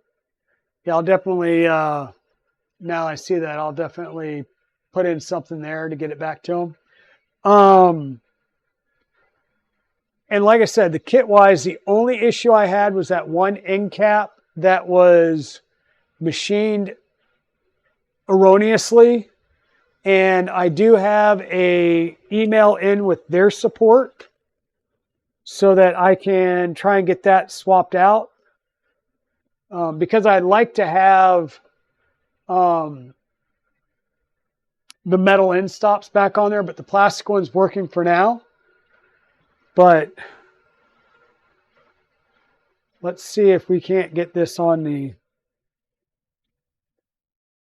So you see how that chamfer on that center hole is offset?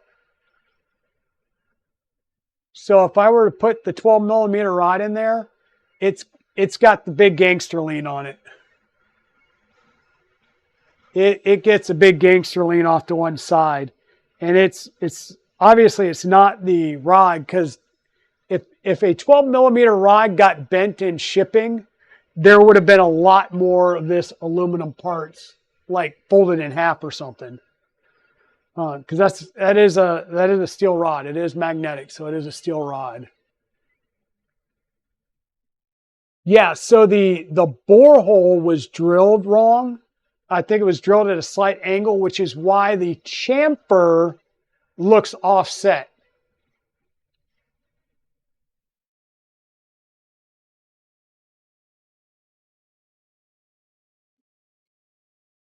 And that's the so that is the roller end cap piece, and they screw into the roller tubes. So what I have over here is a printed one out of ABS using the standard Voron settings. And that's what got me up and running for now.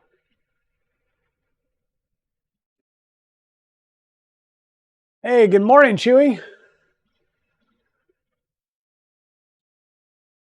Yeah, so I've sent photos back to them. I haven't got a reply yet. Like I said, it's the weekend, so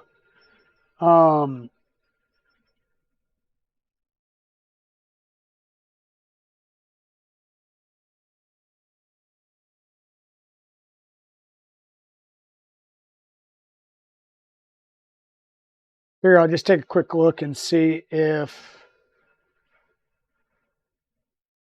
I had gotten a response back yet.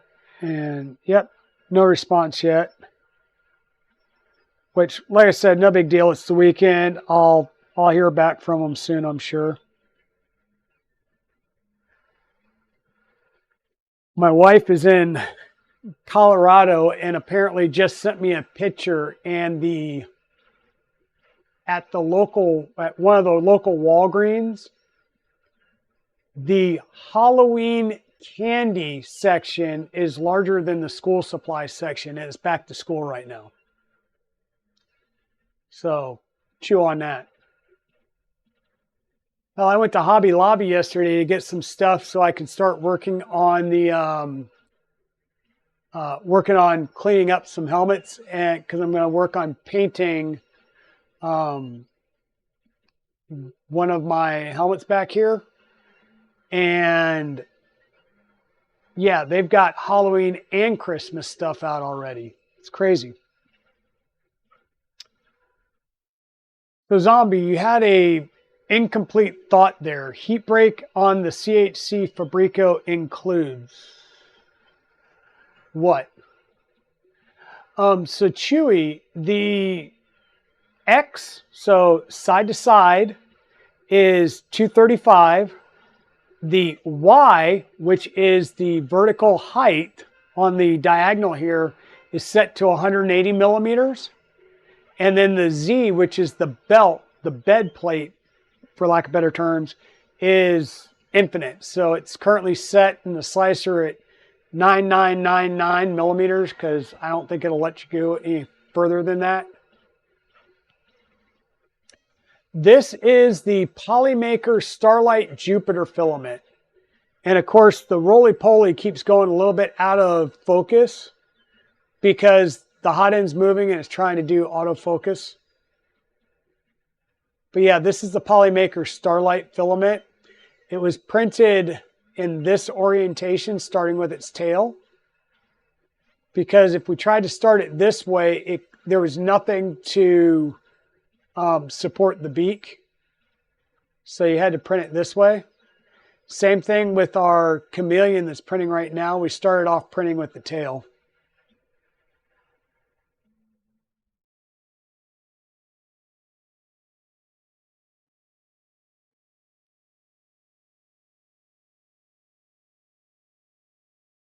Okay, yours looks fine. Yeah, so it's just for whatever reason, whenever I go to insert filament, it feels like as it goes through the PTFE tube to go into the heat break of that CHC hot end, it catches a lip. And I don't know why. I don't know if it's a misaligned drilled hole or what. It'd be great that I had one on the Fabrico kit and then one on this kit that were, you know, CNC machined gaffs. But I want to get that. So I did take the heat break and nozzle out because it's undo the one set screw and pull that piece out. And the filament goes through the hole. I mean, it's the hole is the right size. I think the hole is off center, if that makes sense. I think the hole was drilled off center.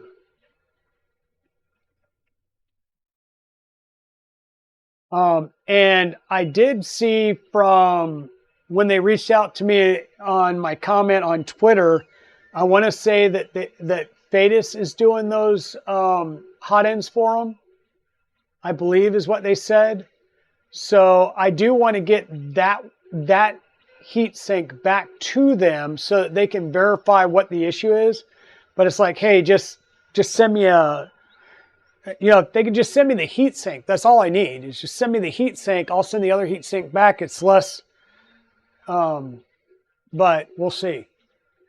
So, hey, Creatix Brit, how's it going?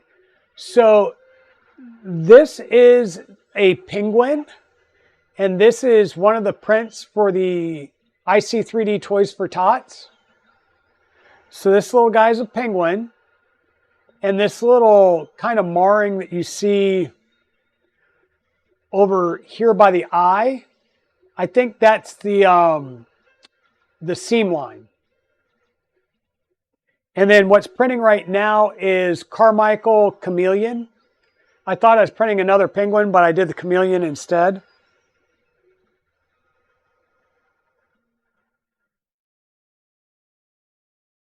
Yeah, there's a bit of a lip on there.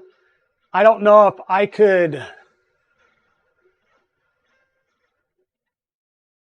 the deburring tools that I have won't get in there. I'd have to use like the next larger size drill bit just to kind of chamfer that top edge just a tad. But I don't want to do that on a brand new hot end that I got from them. I'd much rather send it back and get a different one. And yes, Shenanigans, it is running. I got it running last night, and believe it or not, I started the roly-poly. So the very first attempt, I was way high on the belt, so I had to adjust this Y-endstop, pull it down a little bit more, and very, very slightly, like just a little bit, like 2 millimeters. And the very next print printed this. So what you're seeing is the third attempted print on this printer. So, and this print right here, I started it and went to bed. This finished overnight when I went to bed. So, is it the best example of the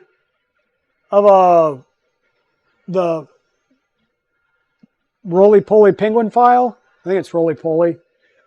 No, it's not the best example. I still need to tweak and tune this in. But the fact is, I calibrated E-steps. I still haven't checked and validated E-steps for X, Y, and Z yet. I need to basically print some calibration cubes and check and redo E-steps if need be. But that will be for another day because I'm going, right now this is the stock Creality board running Marlin. I have an E3D, excuse me, not an E3D, a Big Tree Tech SKR Mini E3V3 board that should be arriving today, if not already here. And I'm going to drop that board in and put clipper on it. And then from there, it'll be easier to tune and tweak. So I'll make it work that way. Yeah, they're only $10 off AliExpress, and then I can tweak and play with them myself. Or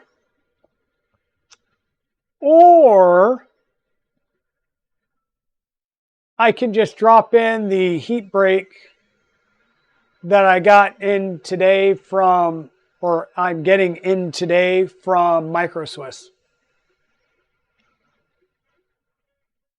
Because no offense, I know the machining's going to be well there. Because I've been running one in here that's got over 3,000 hours on it. So, yeah, I'll just drop that in because it's a direct replacement for those Creality heat breaks. And it'll be the same size and length as well. Because right now, if I continue to go with the Revo CR edition that I put in it to try and push plastic, the nozzle then is too long, and I would have to reprint the rook shroud. There's a different length rookery shroud for it. So I think what I'm going to do is just, once that comes in, I can swap that out with one of the CHC ends that I have. And like I said, I still want to send the rook one, and I will get get a replacement on the rook one. And if I get a lip on the second one, then I will probably just use a different drill bit, a large size drill bit, and just add the tiniest of chamfers to break the edge. Because it could just be if they drilled it straight and then did not put a chamfer to clear any burr off the edge, that could be all that's happening, right? So you never want that straight 90-degree edge there. And if you look at your nozzles, like take a look at your nozzle. The input side of the nozzle has a tiny chamfer to it. It's done that way because you could have a sharp tip or an edge on your filament, and if you don't have that tiniest of chamfer, it's going to catch and snag, right? Yeah, exactly, shenanigans. So I installed the firmware that I downloaded off the manufacturer's website. I calibrated the E-steps, and yeah, I tried it twice, made it worse, used the Teaching Tech website, said, here's what it is, this is what I got, because it says, if you do the standard test, which is mark 120, tell it to push 100, measure what's left, and all you have to do on the Teaching Tech website for calibrating E-steps for Marlin is, what's your current E-steps? How much was left? Hit calculate. It gives you a number. I dialed that in on the front of the screen and said store settings, and boom, E-steps calibrated. I have not done anything with extrusion multiplier yet. So I think looking at this, I may be over extruding just ever so slightly. But like I said, tuning that in Marlin is kind of a pain in the butt. Tuning it in Clipper is a hell of a lot easier. So I will put Clipper on here.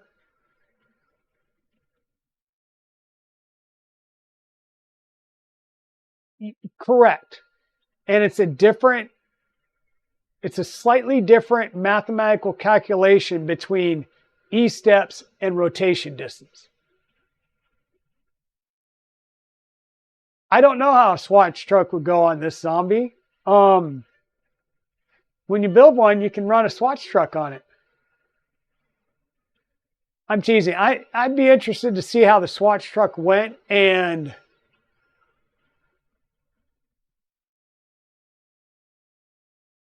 what I would probably do is, well, interesting.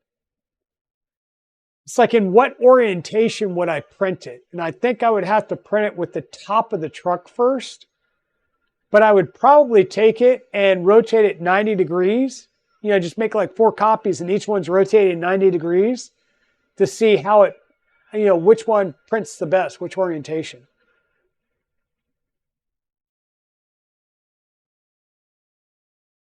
Yeah.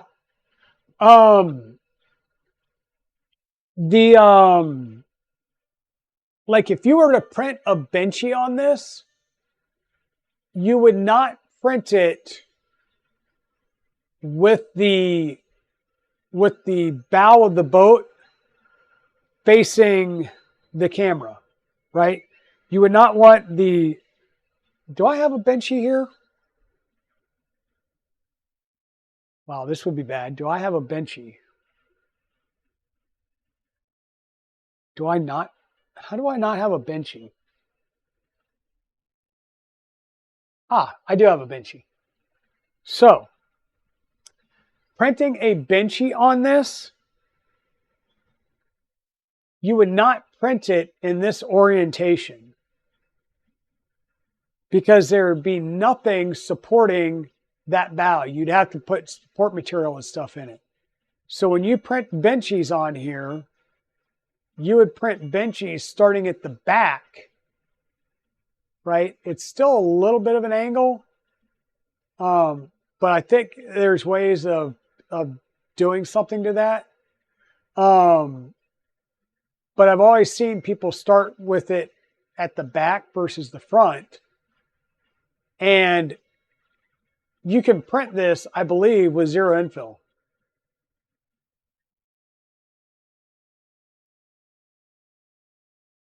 Yeah, like I said, you just have to print it backwards, not forwards, basically, because the front of the bow would be printing in air. You can do it backwards.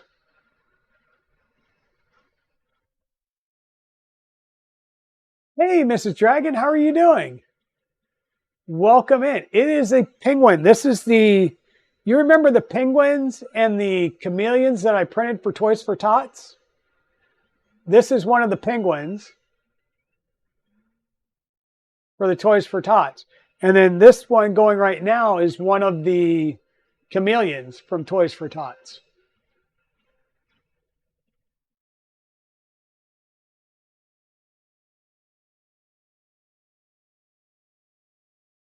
Oh yeah, the Rook printer, the Rook fans are crazy loud.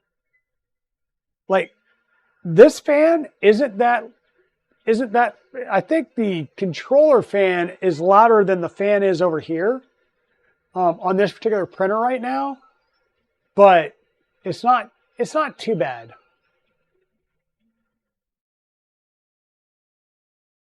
Exactly, shenanigans. It's kind of like you know, thinking in the mind or the mindset of a resin printer.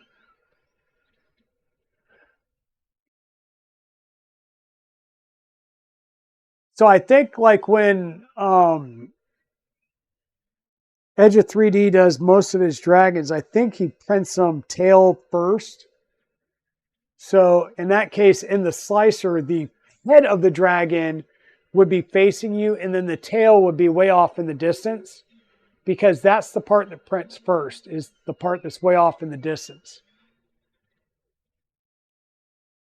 Yeah, so right now this is 1, and I could sit here and say, like, clone 50 in the slicer, and it'll print them, you know, kind of like this, in order, with a little bit of space between them, and I can print it that way. However, the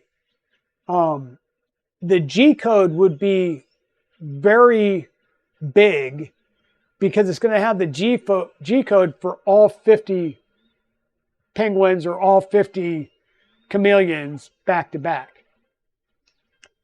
With the M808 command, that's the looping command. And Scott goes over how to modify a slice file to add the looping commands. And I think IdeaMaker may have the ability to set that in via post-processing script. I'm not sure, but I have attempted to modify one of these files to print like 10 of them sequentially, and then another one to do 50 of them sequentially. Now, it all depends on whether the M808 command was added in the firmware. If it's not in this firmware, I would have to go back and recompile the firmware to add the M808 command in. So how are you doing, Mrs. Dragon? Hope all is going well. I did see your text message saying that the Halloween candy section was larger than the back to school section at the local Walgreens, which I think is just funny.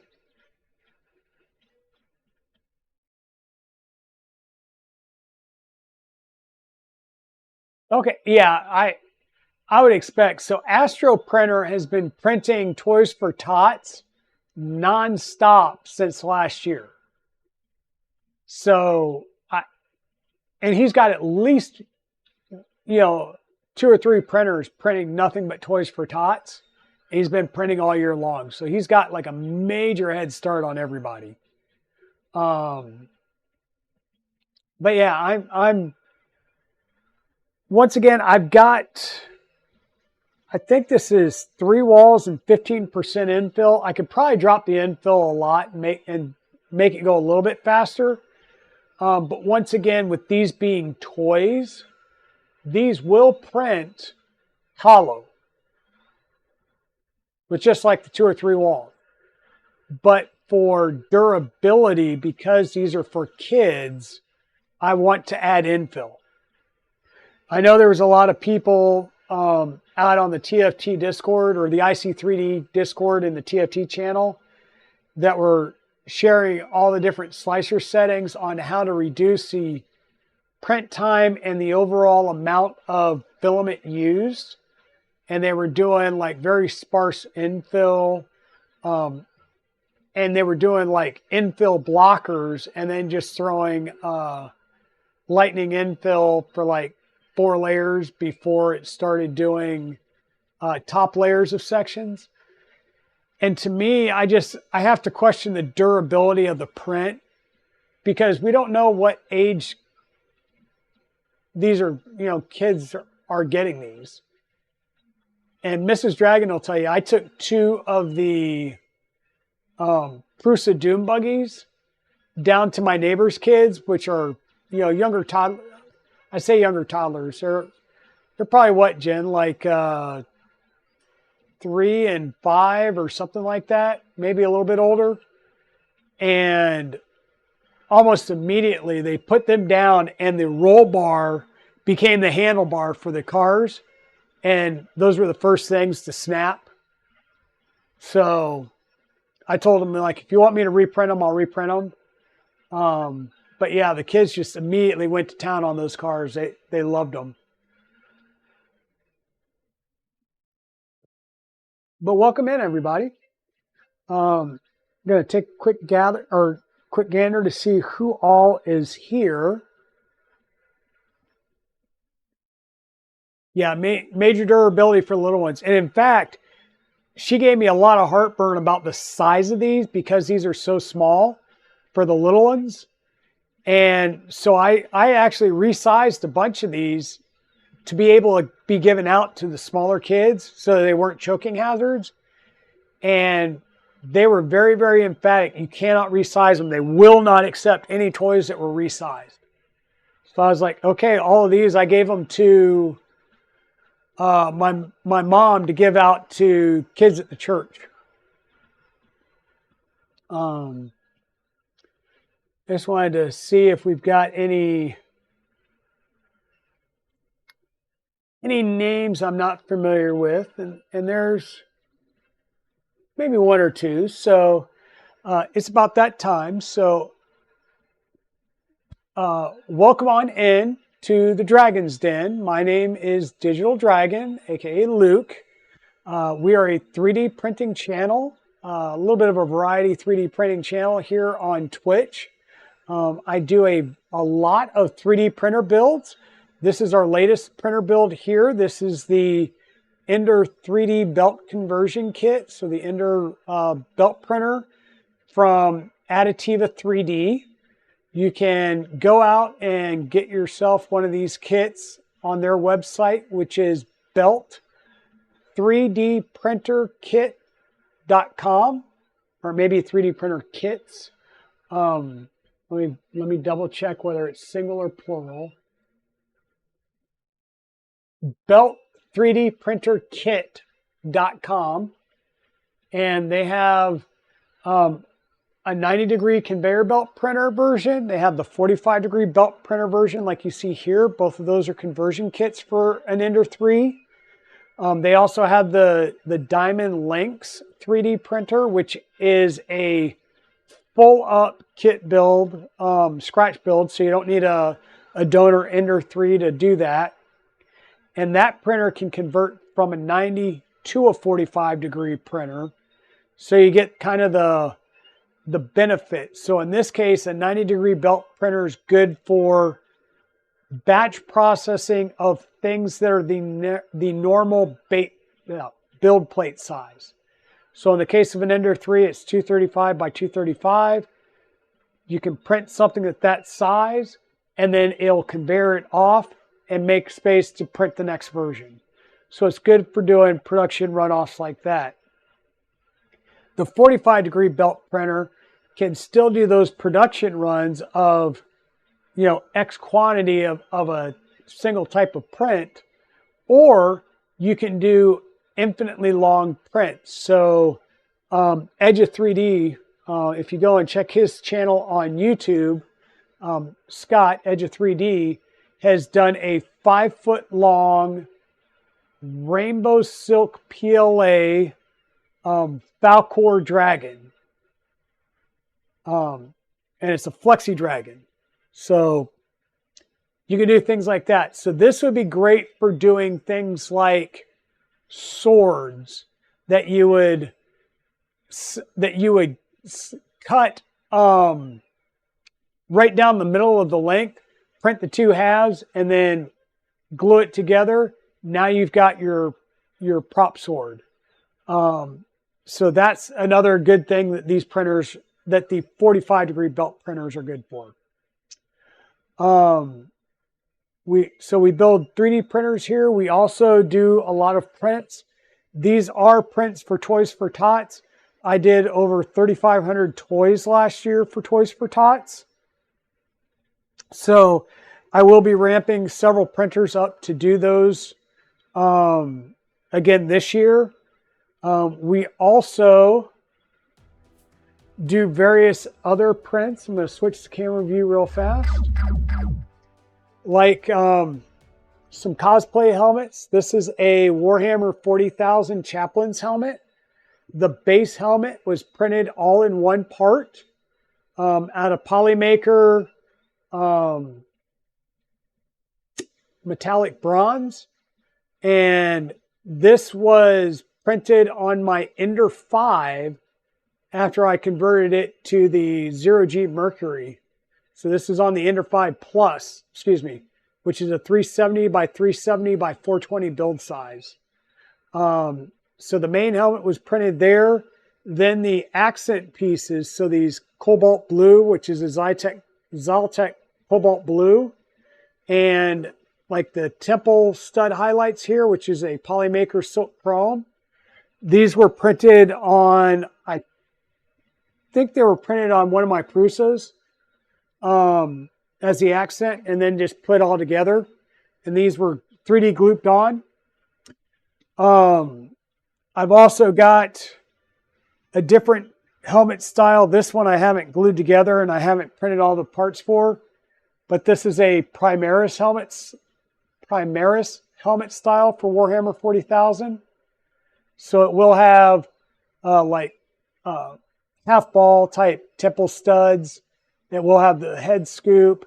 the earpieces. It will have the respirator lines and stuff like that for this helmet as well. So yeah, I do helmets. I'm in the process of building a full armor set for the Imperial Mandalorian Commando armor set. Don't worry, those are the shoulder pieces. My blue tape is starting to fall apart, so we'll see if I can't get this up and on real fast, but this would be the chest piece. And once I get everything put together, I really want to put this together, feel how it sets on me, and then decide whether or not I'm going to print it a little bit longer, or excuse me, a little bit larger. I may have to upsize this ever so slightly. And if I upsize this, then I need to do the same thing for the back and the backpack to make everything dimensional. But this is right here cut into 6 pieces. And this is being printed on the Voron 2.4 in Polymaker Gray ABS. So, yeah. And I'm going to be working with several techniques on how to put these parts together. I do have a plastic, I think they call it a plastic welder. It's basically like staples that you would heat up and then work into the edges to join the pieces together mechanically. And then I would go back over it with, you know, you could use like CA glue to initially tack them together, and then go over all the joints with a epoxy to help fill in any cracks between the parts and reduce the amount of sanding and stuff that you would have to do, and fill putty and all that good stuff. But there's various techniques that I've been trying to read up on. So I'm going to try a few techniques on that piece, test fit it again. If I feel like I need to increase the size, then I'll increase the size and reprint those. So, yeah. Oh yeah, definitely. They're auto racing. And thank you for the first time chat, auto racing. And I believe you're a relatively new follower. You just followed. Thank you. Appreciate that. So yeah, there's all kinds of cool things. I also have a couple of resin printers off to the side, and I will tell you the amount of detail that you can get in a resin print. We're going to flip the camera view, and I'll just sit this down on the belt. But the amount of detail that you can get, and this is on a Mars 2. This isn't even on like an 8K, but the amount of detail that you can get on your little busts and figurines and tabletop, you know, these are great for doing tabletop games pieces, right? And I did get some brushes. I haven't gone and gotten paints yet, but I will be getting paints down the road. And I am going to start trying to detail. So I did print, in fact, where is that one? Here. I have printed a second Mark 7. This is the Mark 7 helmet. And it's got the Aquila on the top. This is in metallic red by Polymaker. And I do have some lines and stuff on here, but what I'm going to do is I'm considering painting this. So I'm going to basically do a resin coating, or a couple of resin coats on this with a light acrylic resin. And that will help fill in the layer lines some before I even start doing the sanding. And then I'll sand it, I'll prime it, and then I'll be able to basically get a very good metallic sheen on this with some base coat, clear coat type stuff. And then I'll also add on the you know, the earpieces, the vents, and all that good stuff. And I'm going to do like black paint with some rub and buff to weather it out and show some good stuff on here. So I am going to try my hand at it. I know Free Heathen keeps asking me if I'm going to paint them. I'm going to finish this one off. I am. I'm going to give it a shot.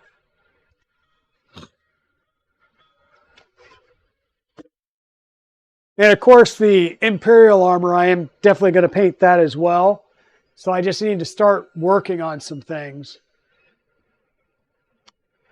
Yeah, so Fotis, that last helmet I showed is in IdeaMaker metallic red, which is a good red color that has a little bit of a metallic sparkle to it, right? The Galaxy Dark Red is not red. That it comes out brown. It looks red, but as soon as you print it, it comes out looking brown. So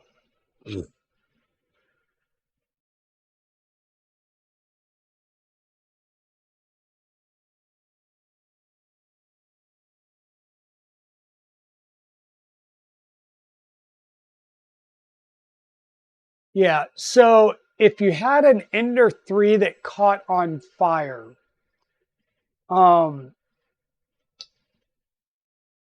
yeah, that's bad. So the initial Ender 3s, when they came from the factory, did not have thermal runaway protection turned on by default.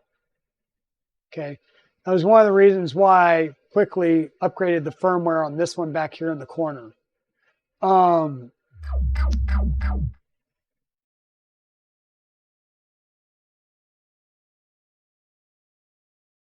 Sorry, I'm hearing some.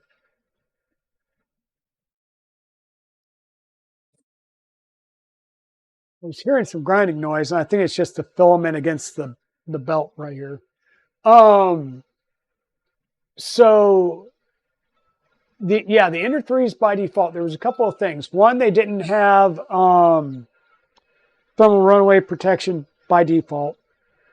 Two, they used an XT60 connector between the power supply and the controller board, and those were not genuine XT60s. They have fixed that. Okay, Mrs. Dragon, have a fun one, and we will give you a call later. We'll check in with you guys later.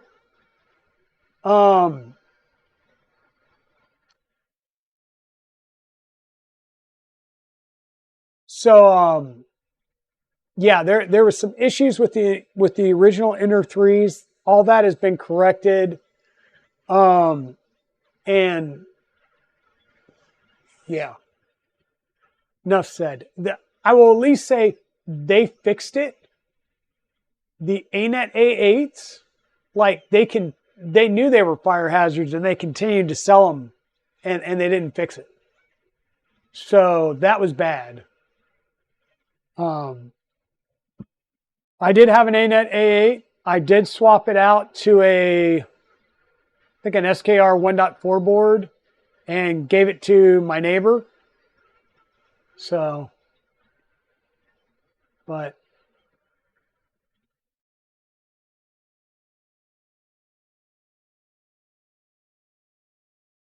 yeah, quite honestly, personally, there's nothing wrong with Enders. The Ender 3 that became this belt printer was a used printer. It was a refurb printer that I got off of eBay. I think it was 70, 80 bucks for the printer from eBay. And I didn't build it. It was still in the box. I pulled it out of the box, made sure everything was there, put it back in the box until we did the build. The suggestion is to build the printer first and make sure everything works and is functional. Okay, I'm hearing some cracking.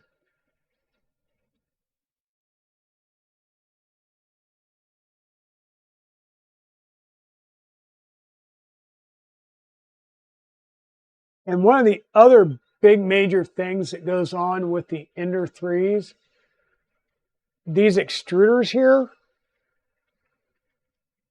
are plastic.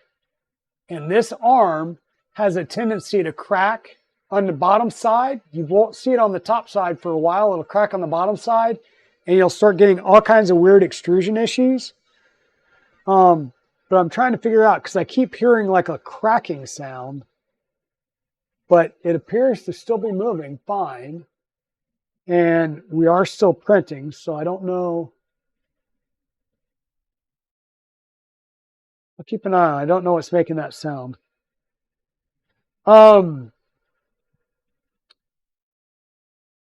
Yeah, so the Ender 3s, I've had no problems with them. Yes, they're bed flingers. Yes, they're V-wheel based, and everybody has issues with V-wheels. This printer over here in the corner, I've got on linear rails, yes, running a Big Tree Tech controller, which I will suggest going to a Big Tree Tech SKR Mini E3 V3 and getting rid of the Creality boards till the cows come home. I even did it on my Ender 3 Max because I got the Ender 3 Max and the board that was on it, once again, X and Y are silent drivers. Z is not. So every time it does homing, it makes a major amount of noise. Just go to the Big Tree Tech boards. It provides some expandability, and it gives you the ability to turn one of the fans off. So by default, the controller fan, as long as the printer has power on the base Ender boards, the controller fan is on. Still at idle, it's still making noise, and it's wearing down the bearings in your controller fan from day one. So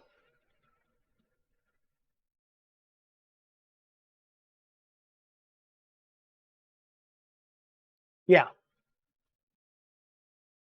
and in a couple of Scott's videos, he does have the V2, and it's got the screen like mounted on the side here, and I kind of like that mounting. I'm probably going to see if there's a different mounting, because even though I increased the thickness on the mounting plate for the screen over here, so I doubled the thickness of this mounting plate and reprinted it in ABS at 40% infill, 5 top and bottom. You can still see there's a bit of movement. It's not as bad as it was, but there's still a bit of movement. And you also want to print the standard case for an Ender 3 that will cover up the backside, because you're going to turn the knob and you're going to reach back to push it, and you're constantly touching the backside of the display. I still don't know why to this day they don't injection mold a flipping back for that display, but whatever.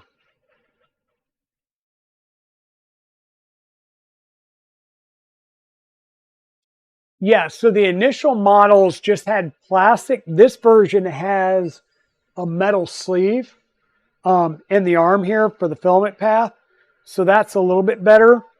I do have a metal one of these that I could swap this out for if anything happens,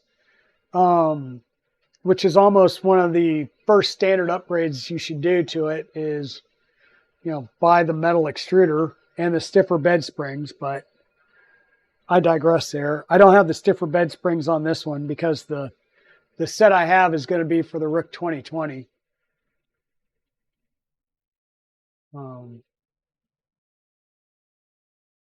See if we can't. There we go. But yeah, it's printing well. I've been very, very happy with it. Like I said, I'm going to do the SKR Mini E3 upgrade and get everything working again with the clipper running on it, because they've got a Facebook group and there's a lot of people out there. There's several printer config files out there for it already, so that's no big deal. A lot of people will mount a Raspberry Pi over on the other side from the controller, so that they can plug it in and control it that way. So there's plenty of things. You can even do Michael Law's Teaching Tech has a all-in-one electronics enclosure case that you can print out. That's normally meant to go at the back side, but you can take the controller out, put it on the front side, and be able to run your electronics that way. Or there's a Boron style skirt that you can print out underneath it, and then put all your electronics up underneath the printer on DIN rails. Exactly, going with a Manta, either a Manta 4P or I would probably do the Manta 4P personally, because I've run those and I've got plenty of the TMC 2209 drivers, where if you do the E3 EZ, that uses their vertical EZ drivers, right? But regardless, run it with a CB1, and it's an all-in-one board.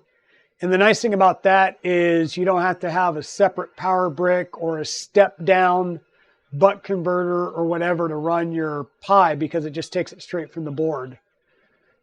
Another idea would be to run a Big Tree Tech Pi 1.2, because you could pipe 24 volt to that board, and it's got an onboard regulator.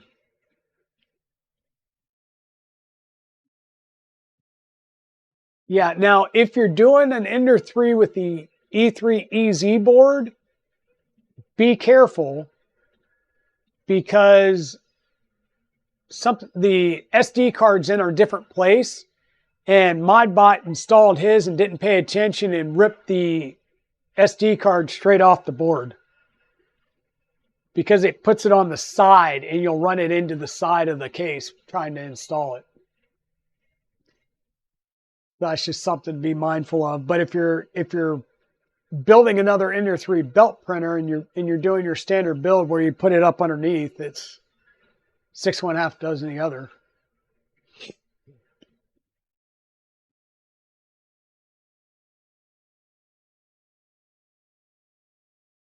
That's the other thing, is I think if you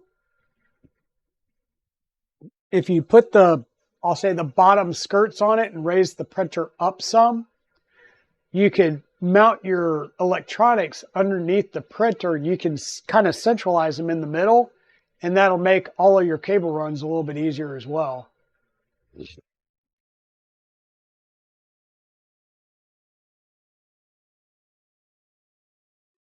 Okay, good. So they've, I'll say, fixed that. I think that was a fix action though.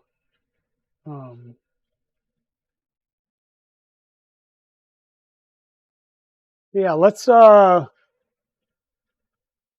move the camera around here. I don't have a long cable on this, but I'll move you around this way and see if we can't get a bit of a side view of it printing, if the cable doesn't pull you guys off.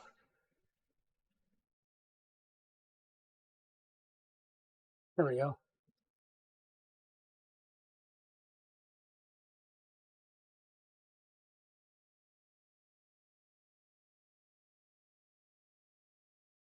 So you can see it was a little bit rough here because there's a bit of an overhang there, but the rest of it's going good.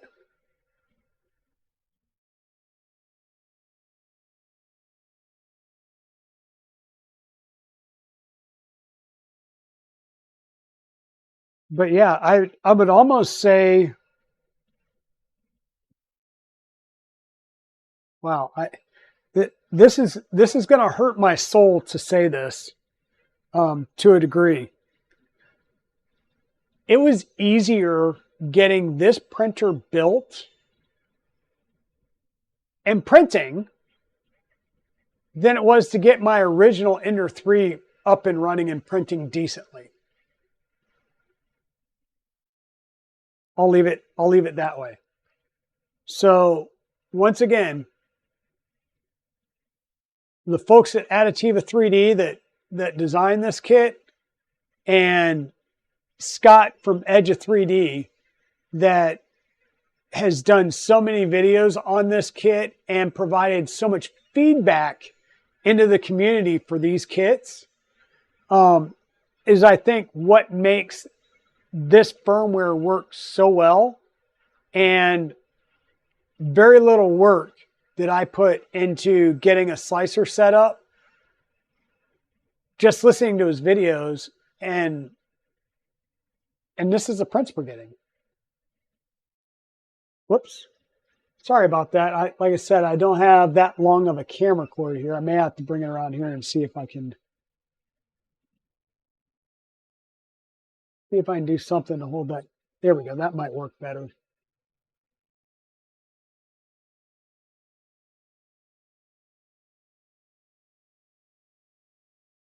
I'm going to have to put it on a tripod or something.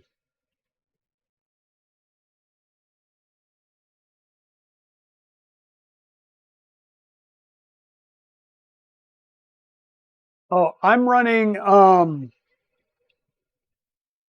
I've got a Manta 4P in at least, no, I think I've got them in both Enderwire builds. And I'm running the Manta M8P in both of my 0G builds. And I love them. I love them. They're great. They reduce the amount of electronics you need in your electronics bay because it moves the Pi into the same controller board footprint. So you don't need a separate, like I said, you don't need the RS-255 power supply. You don't need any type of DC to DC buck converter to run it. It's powered by the board. So it cleans up a lot of the electronics within the board. And then if you add CAN bus, it gets even simpler because there's 15, 16 wires that don't have to travel all the way back to the controller board. It's just a 4-wire harness, and it makes life easier too. Yeah. I never used Octopus boards until I built the Voron 2.4 and the Trident, and those were fantastic boards. I've got a version 1 and a 1.1. I haven't done the easy board line yet, just because I didn't want to have to go and get different drivers. But yeah.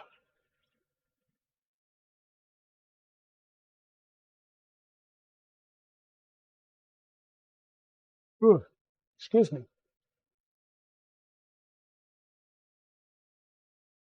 But yeah, I think looking at this, just with your standard eye, if I hand this print to everybody or to somebody,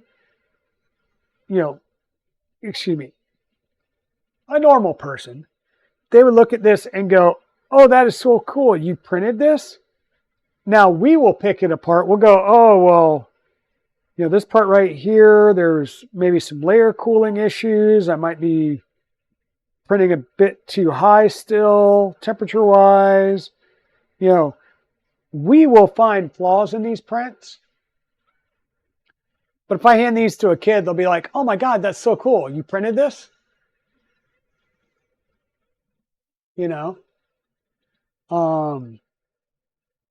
So the fact that we're getting passable prints from like I said, this is the third print attempt, second print on this printer, and it's good. Oh yeah, and I did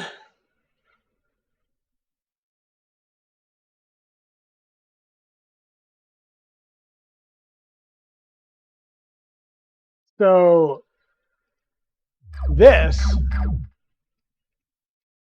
was going to be one of my longest prints to date of a Flexi Dragon. This was a Cinderwing Flexi Dragon that I increased, and I was printing it out on the 0G, and I got a nozzle clog that failed it. But I have kept this because it had gone far enough that all of the links stayed connected. And I've got my, I've got most of my tail done, saying that's a pretty good print lengthwise on a 370 by 370 bed, obviously coiled around itself pretty tightly. I would be able to print this. Hell, if I took this same print, laid it out nose to tail, and then extrapolated it to where the tail was just big enough. I mean, hell, that's probably going to be a 7-8 foot long. Well, shit. I'm 5'8". This is already taller than me. So if I extrapolated this out to where the tail was sitting the full width, 230? This would probably be closer to a 9-foot Flexi Dragon.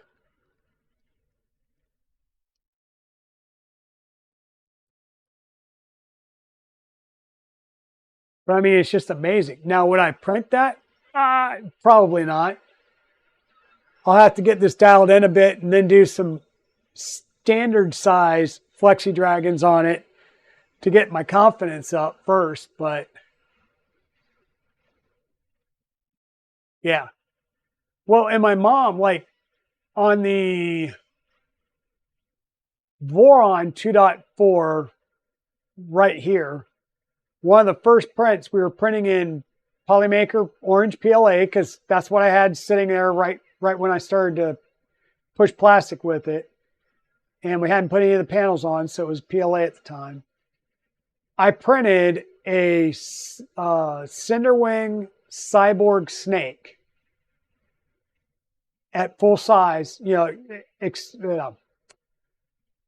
scaled it up to pretty much fit the build plate. First successful print. I wanted to send it to somebody because, well, I know how somebody in chat loves snakes. So I was going to send her a snake. My mother 5-finger discounted it like the next day. She came for a visit and 5-finger discounted it. So every time my mom and dad comes by, my mom like snags a print or two. But yeah, and I printed a bunch of like Easter eggs and stuff for her church and things like that. So, but yeah, so far this has been the easiest and most successful Ender 3 printer build that I have done. And I've done, I've got an Ender 3 that has been heavily modified over here in the corner. And I've got more modifications for it still.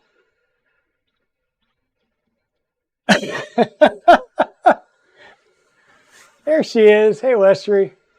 And I built 2 Ender wires, and both of the Ender wires are stripped down Ender frames. It's literally, you just use the Ender frame. You can reuse the motors and of course the bed and stuff, but so I didn't bother building them. I just bought them, stripped them to the bare frames, and then built them up from there. So I've got plenty of spare Creality parts and stuff sitting around.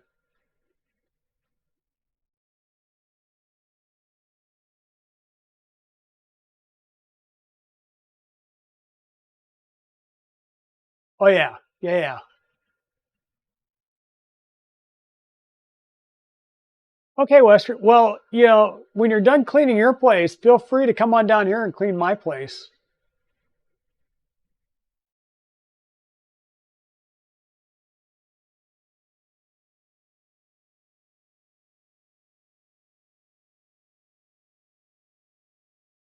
But yeah, this has probably been, like I said, the easiest and most successful Ender 3 build or conversion or anything that I've done so far. There's a part of me that wants to do the Ender 3 Core XY, but I'm not sure. I'm not sure what I'll do next. I do have a couple of other Ender donor printers that are here at the house. So yeah, there may be something in the future of another one of these types of builds, whether it's a like a TIG tag, or there's another Ender 3 belt style build that I think uses primarily printed parts. But for the most part, other than that one end stop being the hole bore being done incorrectly, every single one of these CNC aluminum parts, they're CNC beautifully. The bends have been very good on them, and the anodizing has been very nice on them. So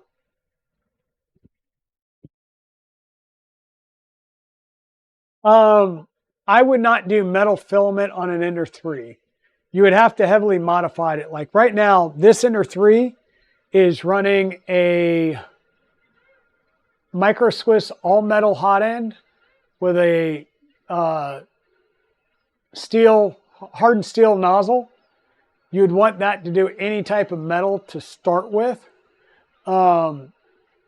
And your extruder would have to be modified. So like right now I'm running a direct drive Sherpa Mini, but if you were going to run metal filament or anything like that, and I'm talking the true metal filaments, you would have to have like the hardened steel gears. Otherwise you'll destroy your extruder in like very short order. You'll destroy the teeth in your extruder.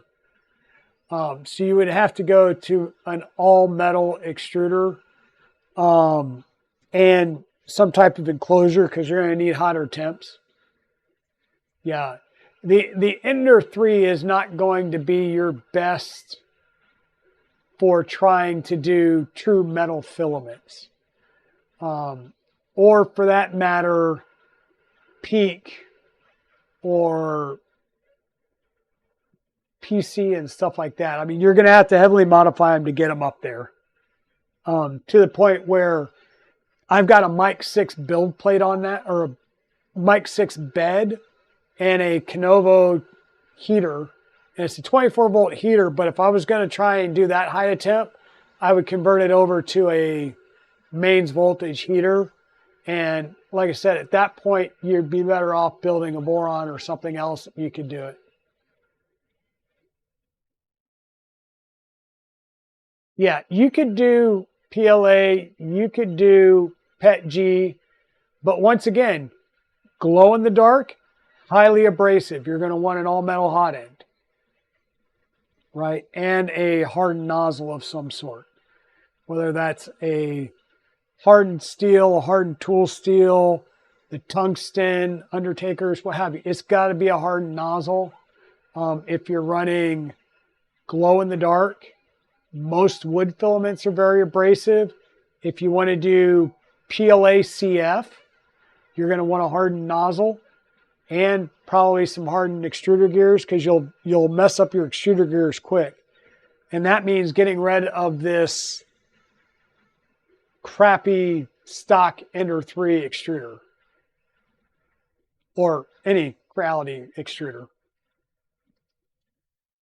Go to a Micro Swiss direct drive or something of that vein, or go to like the APUS or something else that's all metal gears, and that includes the plastic palm gear that interfaces with the motor itself. Just because it's, the torque of trying to pull through that may tear up that plastic gear as well. That's why I said you'd be better off going to full metal extruder.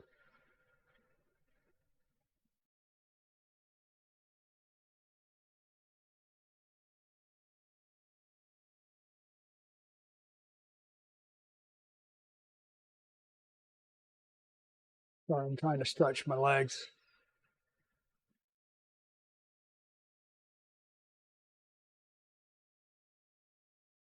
I have an Ender 3 Max. It's not the Neo, it's an older Ender 3 Max. I bought it used off of eBay, and it works perfectly. I put an SKR Mini E3 V3 in it as well. But it's running Clipper. It's probably going to go back to the stock board here soon. Yeah, the Hummingbird Dragonfly combo.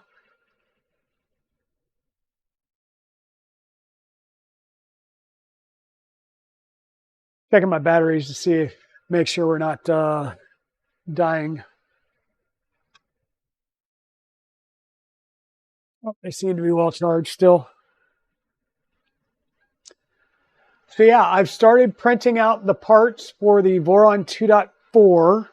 I've got the black accent parts done. I just ran the last black parts that I need. I'm going to be building some the LED lighting for the Trident, and then I'll have LED lighting for the 2.4 and the LDO kit.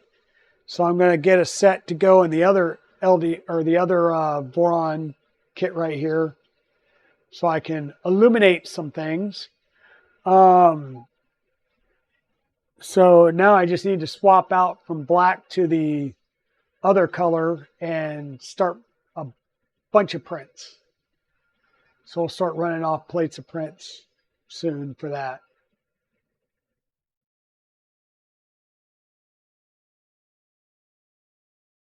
Because the next build up will be the Voron 2.4.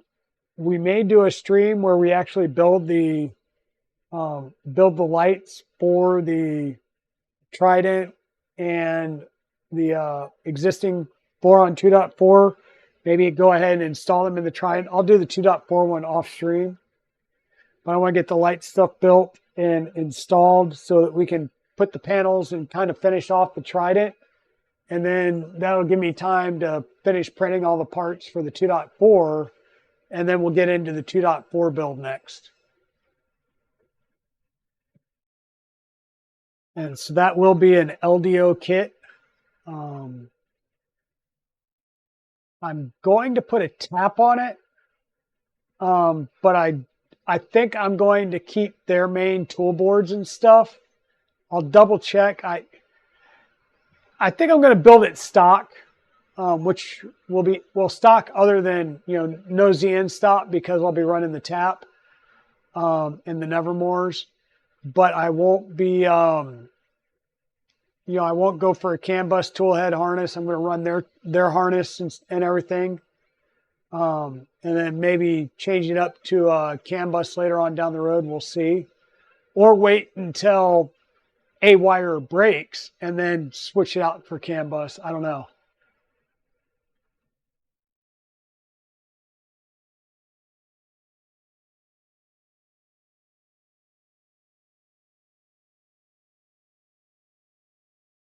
Yeah, I'm feeling, I've been yawning a little bit. I'm a little tired, and my coffee, normally I would have Dunkin' and another set of coffee here ready to go. No Dunkin' run for me today yet. Mrs. Dragon's out of town, so I did not get up and do my own Dunkin' run this morning. I was too busy trying to get this ready and a couple other things. So I may do a Dunkin' run later on, or just go make another pot of coffee.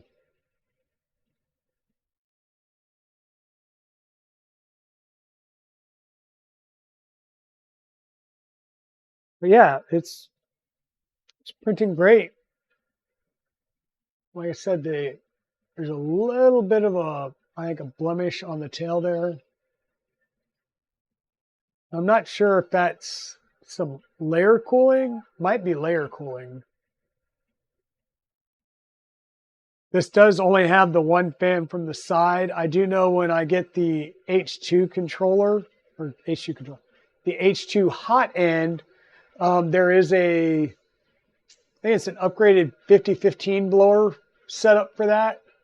That'll definitely help.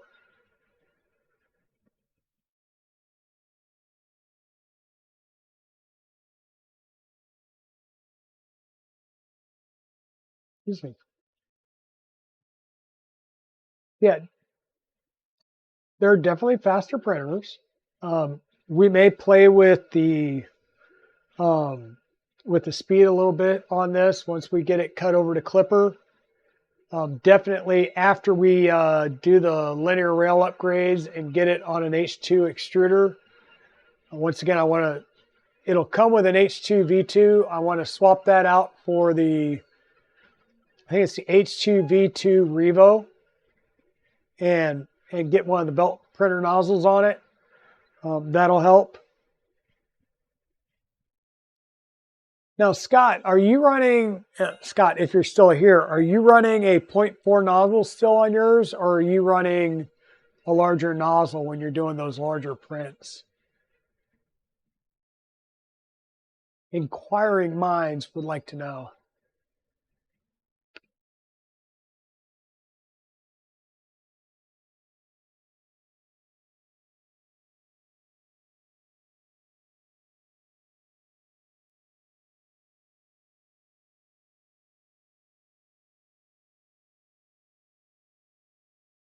And after this one is done, we will call the stream after this one gets done and raid over to a couple of people.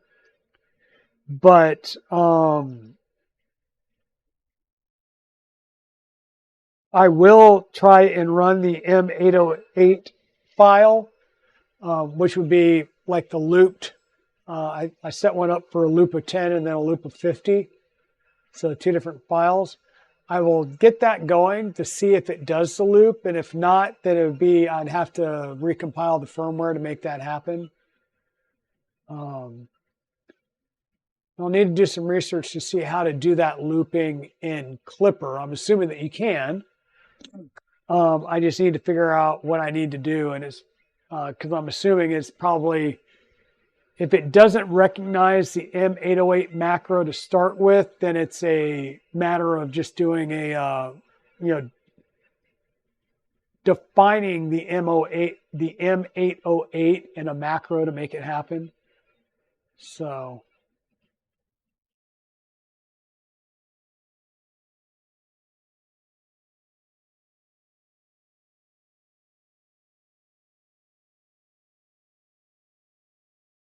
the temperatures are solid. I haven't done any PID tuning on this either.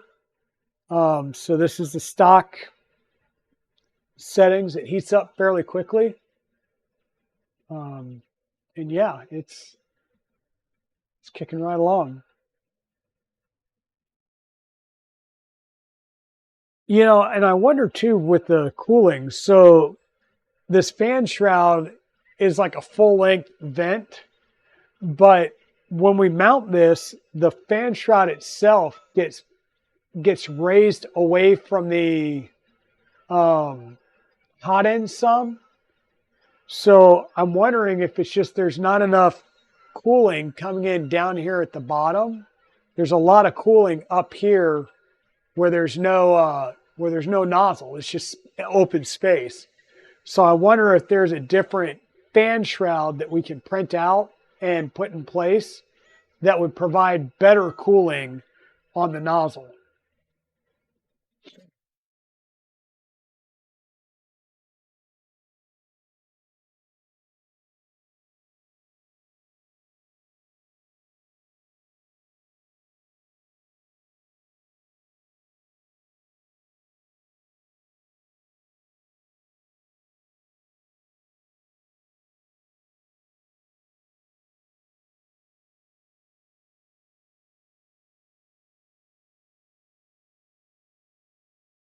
I'm trying to think. What was...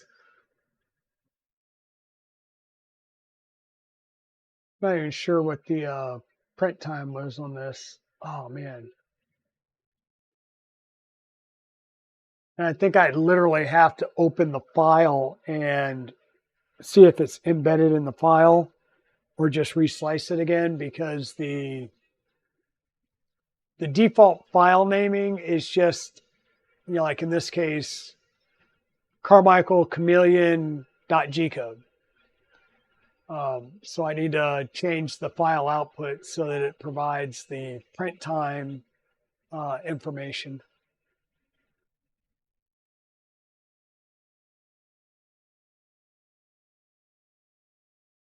Yeah, what's everybody else working on today? Yeah, a lot of people are probably lurking and just chillaxing. I know Scott's probably working on 2 or 3 different streams, and I keep reaching for this and it's empty, so I need to put it out of my way so I can't grab hold of it.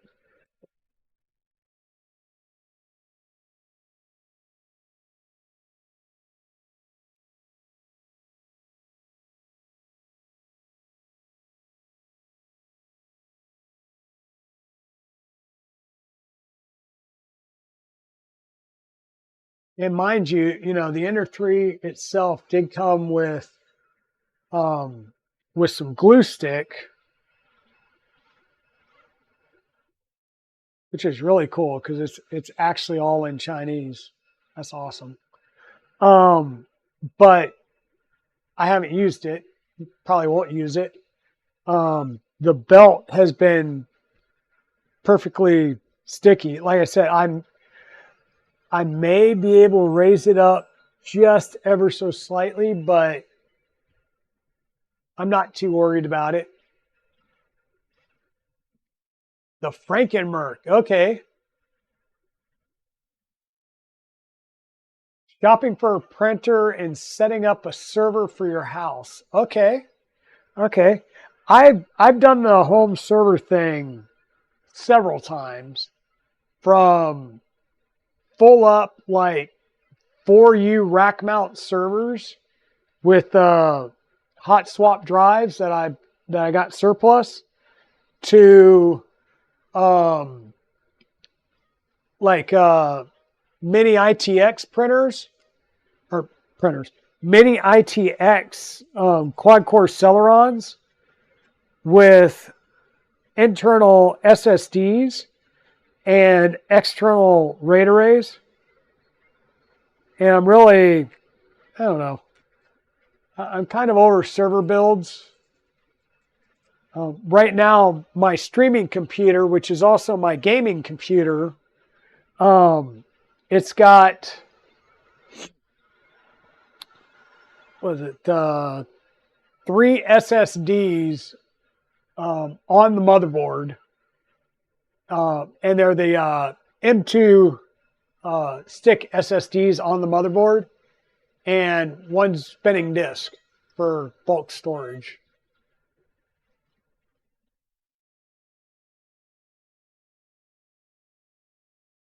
So what I had was a musicians use them. You can get the they're like mobile boxes that have lids on each side that'll pop off, and then it's just a 19-inch rack. So it's made to hold all the audio equipment. And I had one of those with 3 rack-mounted servers and a rack-mounted 24-port gigabit switch.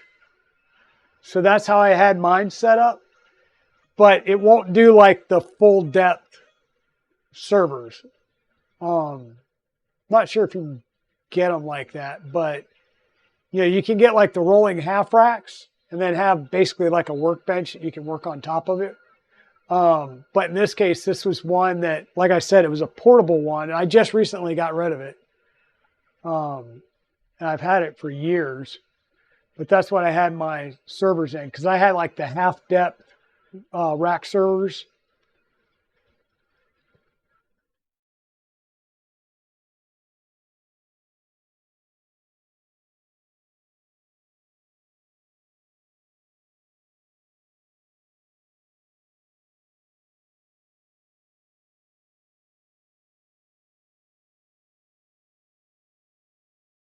But yeah, definitely, excuse me, definitely liked playing around with my servers, but nowadays it's just, you know, I'm running pretty much Mac on everything, and I don't do that whole home server thing anymore. So,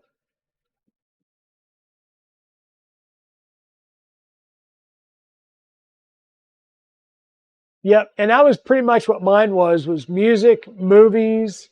Um, I had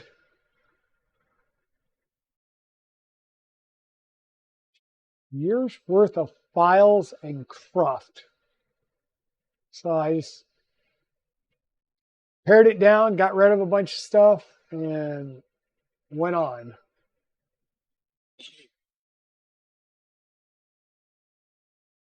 1 terabit M2 drives and then 4 terabit spin. Yeah. Well, yeah, and cloud storage options are available now that aren't that expensive, and you can take things and put them up in AWS or Google or like Google Cloud or Microsoft Azure, and it's not that expensive. And you have to compare it with the electric draw, and then it also depends on what type of internet you have. Like if you have crappy internet, then trying to do like a Plex server or some other type of movie server from a cloud-based location isn't going to be that great. But if you've got great internet, like terabit or plus speeds, move your stuff to the cloud, you know.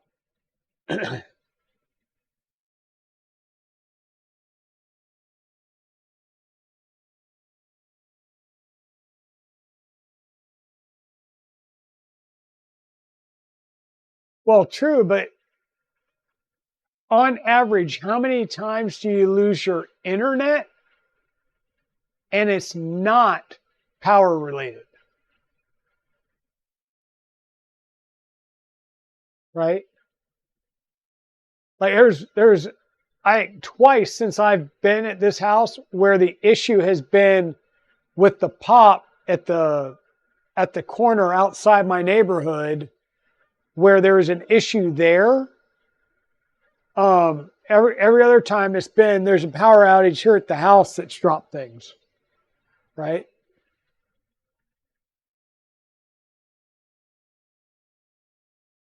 Well, yeah, you can power your router and a light, but if you're streaming, if you're streaming your content for music or whatever, then it's going to be more than that. It's going to be all your servers and all that stuff.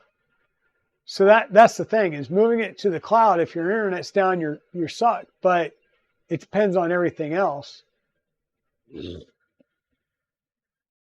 Well, yeah, and that's where I said it depends on the service provider. I had Ting fiber internet at my house, and I had an issue. They came and redid the termination at the side of the house, and from that point on, it was rock solid.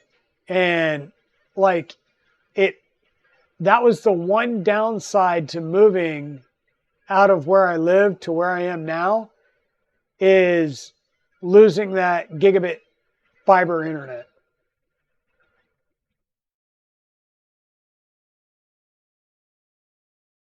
Yeah, I mean it's six one half dozen the other. I mean,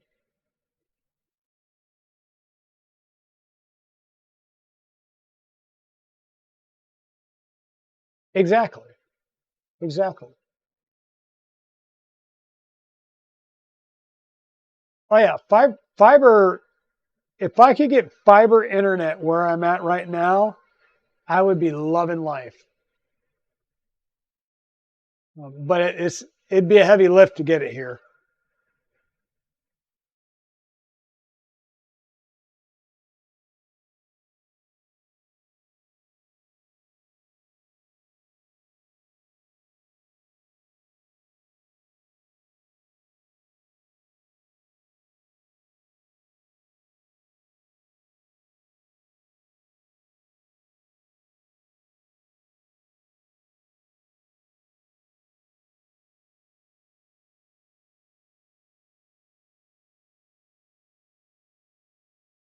Yeah, cable internet may not go down, but it's also your bandwidth is so variable because as more people come on and they're watching cable, it's a shared line where your fiber is pretty much a dedicated connection.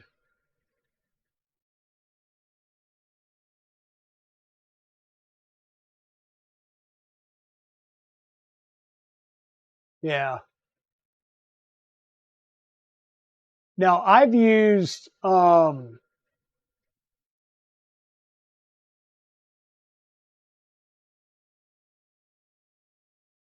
it's been so long. Crap. The cable company. God, what is the cable company? I don't know. It's one of the major cable companies, and I it might be that's the thing. It may have changed still too, but we when we first got here, we had cable, and it was just Comcast. There you go. We had Comcast, and it was um no, it was Spectrum. My bad. So we had Spectrum, but we only had internet, and it was rock solid in our apartment complex, and we streamed everything. And then when we moved to our house in Holly Springs, my wife's like, I want cable back because there's certain channels that she couldn't get on the stream. And I was like, okay, fine. So um, we got cable and internet, and we had nothing but issues with cable. Like every time somebody connected in the neighborhood, it'd screw up the balance, and we'd have bad attenuation. Or what was even better was somebody complained, the tech would come out and would uh, increase the power on their line and would blow mine out. Like it was way overpowering my line, and it just went to crap. And so it was always a constant fight trying to get good both internet and cable. Then we came out here and we've got Spectrum, or I'm sorry, not Spectrum, Windstream, and I just have streaming. I'm like, no, I'm done. I'm done. So we just stream everything.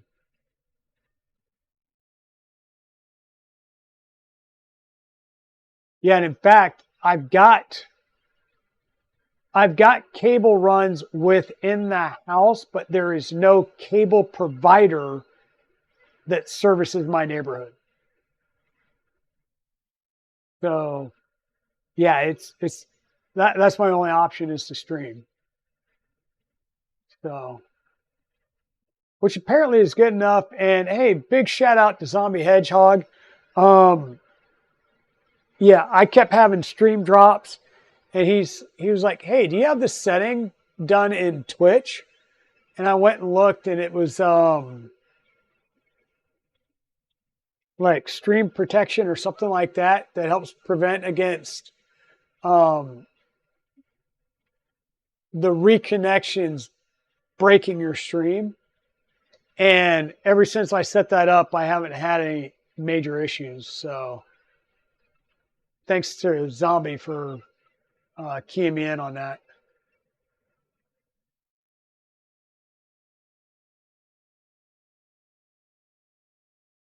So I'm like, oh, we're getting close. We're getting, yeah, no, we're not. We're not as close as I want it to be. And it's funny, it's saying 100% here, but I'd say we're like 90 something percent.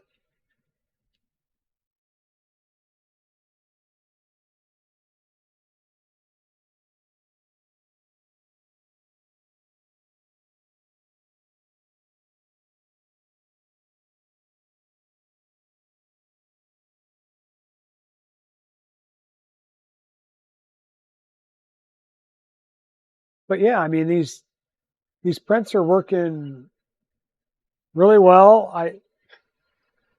I kind of have mixed feelings. I'm like, Is there some over extrusion? I don't know. Definitely will need some tuning and some cooling tuning. But beyond that, she's doing well. I'll put some clipper on it and see if I can't play with some speeds a little bit.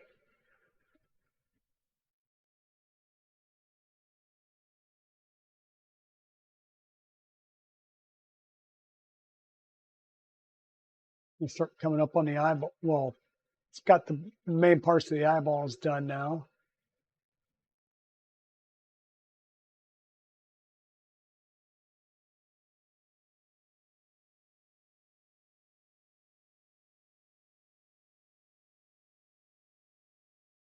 Ooh. I apologize, folks, for all the yawning. So I mentioned it on my last stream.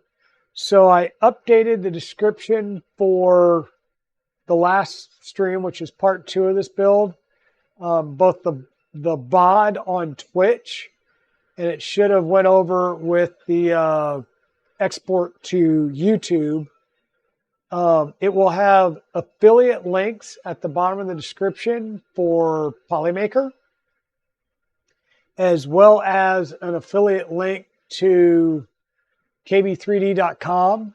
I believe it directly links to the SKR Mini E3V3, which is what I will be putting in this as soon as it comes in today. Well, maybe not as soon as, but it will go into this printer in the short term here. But yeah, well, definitely don't have any bed adhesion issues here. These have been printing well. And like I said, the only upgrades I plan on doing is I'll put the Big Tree Tech board in it, which will help a little bit. And then I will be doing the other upgrade once it comes in. I was thinking about putting the CR, the Revo CR on this and going to the belt, or excuse me, yeah, to the belt nozzles. But I think I'm going to leave it this way for now and just do the main update with the ByQ H2V2 Revo version when I do that next upgrade.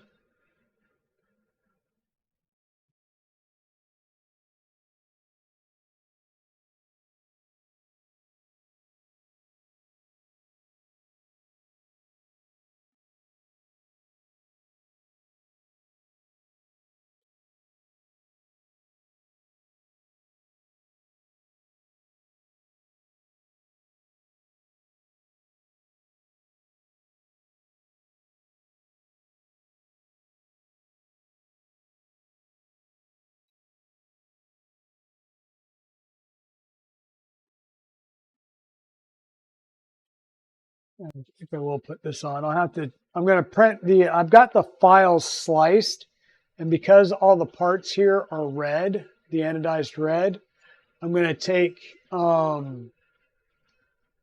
think I've still got metallic red downstairs, and I'm going to print the parts for the extender rack and rollers in that red. And I'm going to print it on this printer.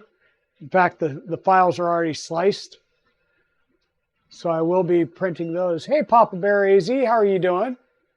Welcome in, welcome in. I guess it's still morning in Arizona.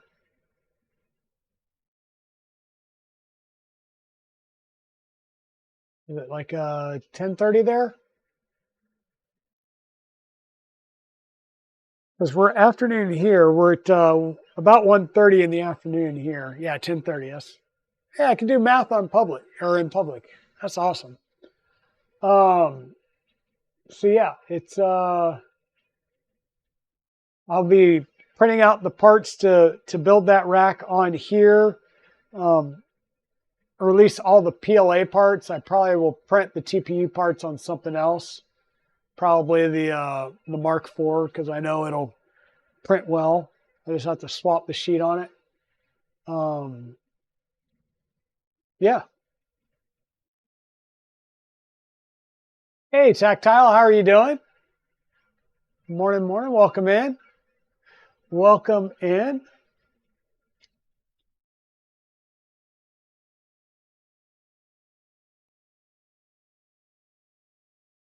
Um, yeah, we're doing pretty good. I keep seeing like, oh, we're in the eyes. We're almost done. I keep forgetting, no, we're at a 45-degree angle. We're not almost done. Oof. Yeah, it's 91 degrees here, and I'm sure the humidity is off the charts. Humidity would be off the charts.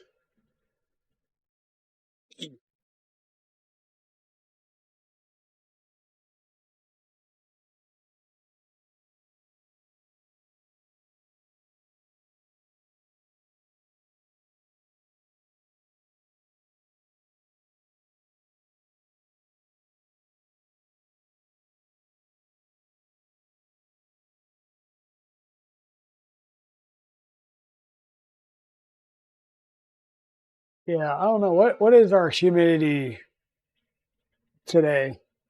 I think it rained a little bit last night, or at least it was supposed to be raining last night. Um,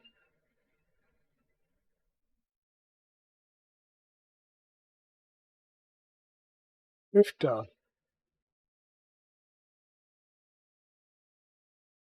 Wow, the Toronto area is looking pretty ugly for rain.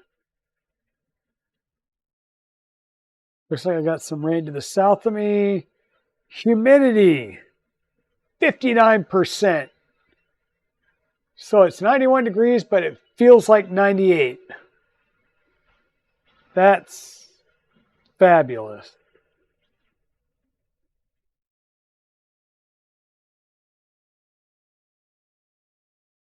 The UV index is very high today. Use sun protection until 6 p.m. And sun protection for me is the roof of my house.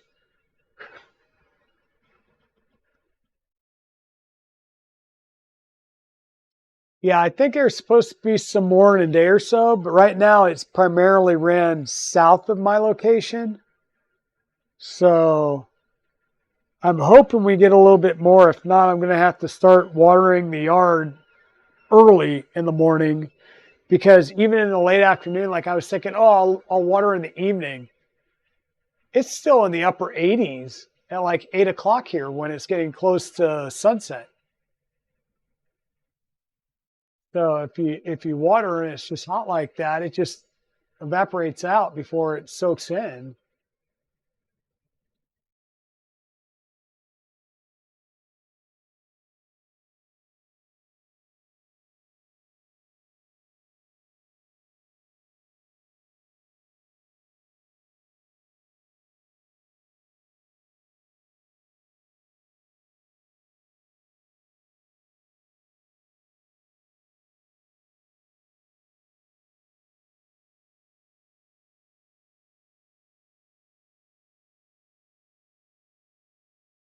Yeah. Yeah, I was looking up north of me, up in that Chicago, Ohio area. It's just crazy with the weather right now. You guys are getting hit again with some lake effect stuff.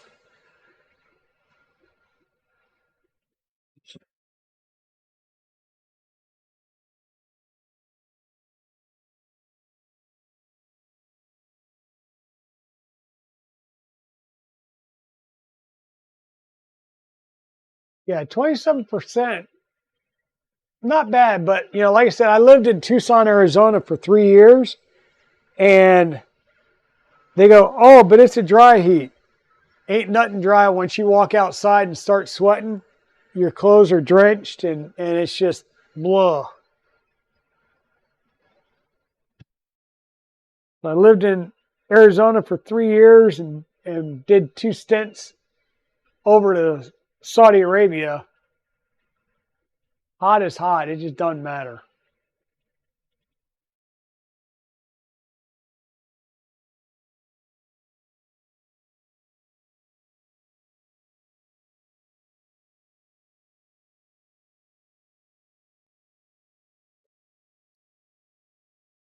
Is that to me or to Papa Bear Tactile?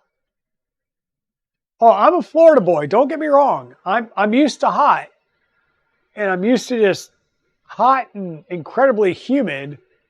But yeah, if I have my choice, which I'm a grown adult now, I can make that choice. I picked a place that's a little bit more moderate, though it's it's still pretty bad right here right now. The problem is if I go a little bit further north, then I'm into Virginia, and I just don't want to be in Virginia. Too much taxes.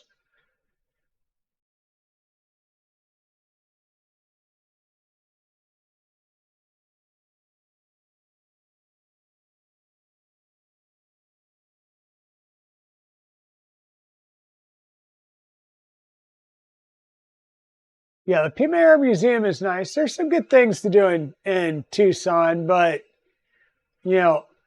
I meanwhile have crossed the United States so many times and had to go through Texas that I can't stand it because it feels like you start the day there, you end the day there, and you spend, like, depending on what part of Texas you go through, hell, it may take you 2 days to drive through it.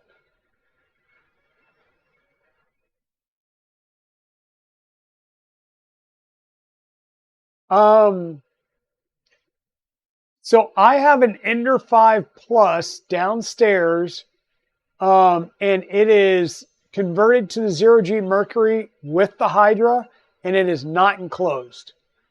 And I don't know if I will enclose it.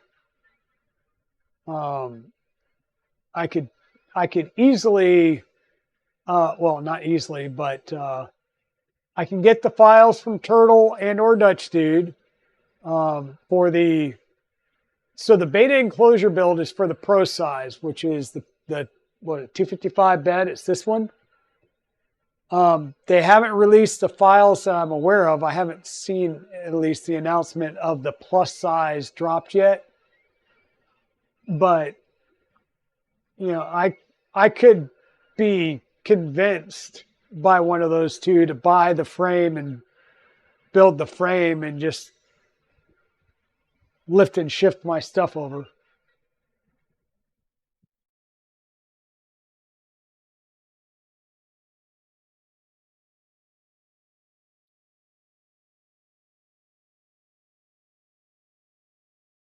And you also have to remember auto racing is if you're going to do PLA, don't enclose it.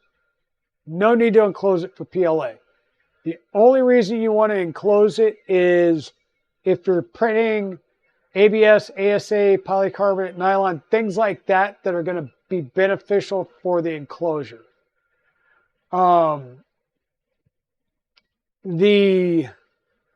If you enclose it with PLA, you're going to have to do some exhaust to keep the ambient temperature down.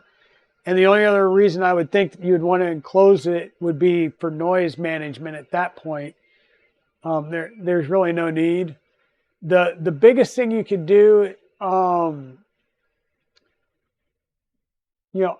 have that printer. I'm not going to get rid of that printer because it's perfect for doing helmets. Right? All of the helmets that I've showed you right now have been printed on that printer. Right? And it prints beautifully.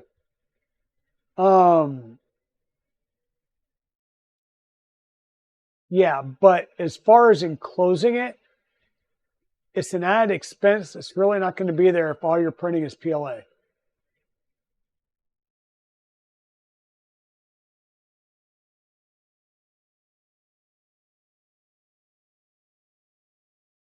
Yeah, and if you're worried about noise, slow the print down. A lot of the noise that you get is the vibration resonance through the frame and whatever it's sitting on. So if it's a smaller printer, like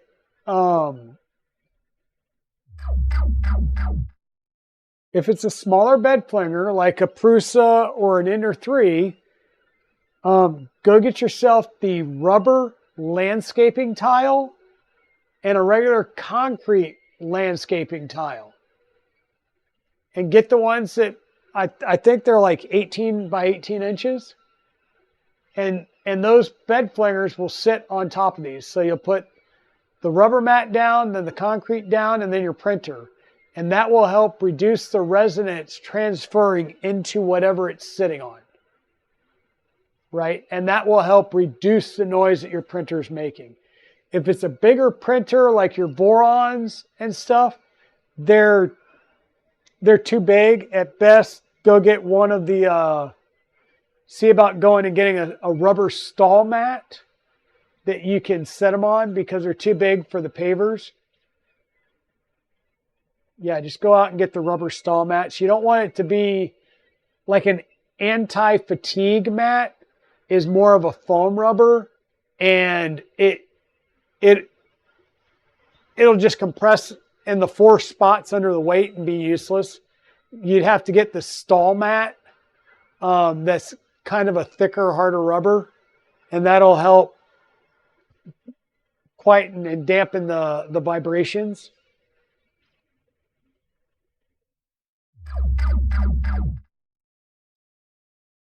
So this camera keeps turning.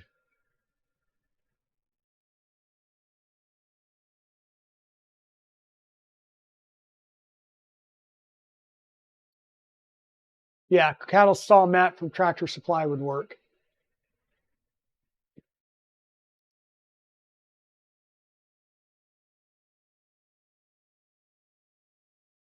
I bet you do know what those are, Westry One.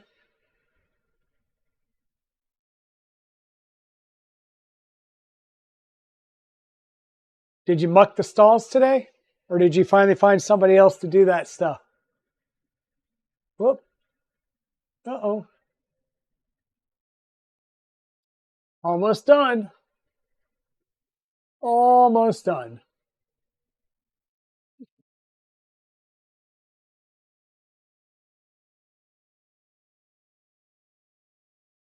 And I haven't killed the heater yet, but one of the things that Edge of 3D mentioned, and you can actually do this and set this up in Idea Slicer, is after, I think he said like the first 15 layers or so, you could even shut the bed temp off, which will reduce the overall power consumption.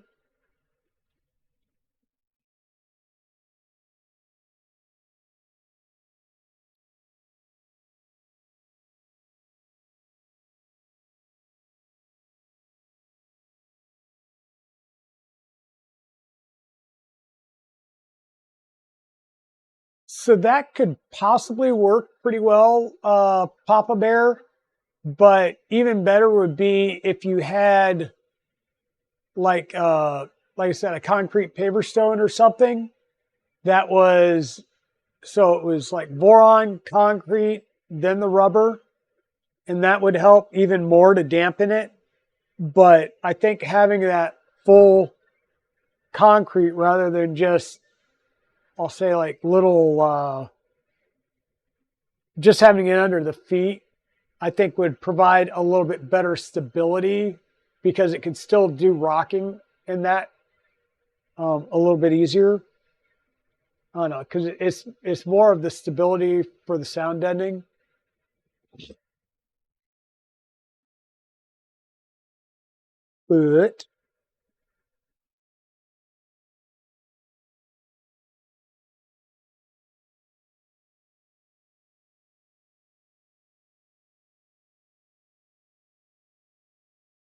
But we are getting close to being done with this print, and once we're done, we will let it cool down a little bit. I did go ahead and turn the bed off, so it's starting to pull off. It really doesn't need it. It sticks pretty well to the belt material because I've got a pretty good squish on it. Like I said, I could possibly raise it up some, but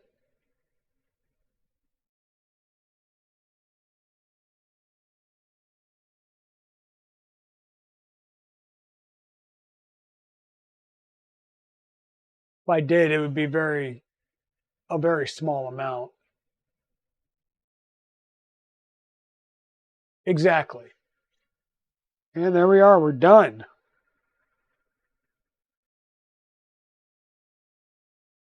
So I'm actually going to see about pulling it off so we can start at one end. We'll just pull our little line up. This is our purge line. And like I said, the print actually starts right on top of that purge line. And that just helps get the first couple of layers, which could be very small, to stick.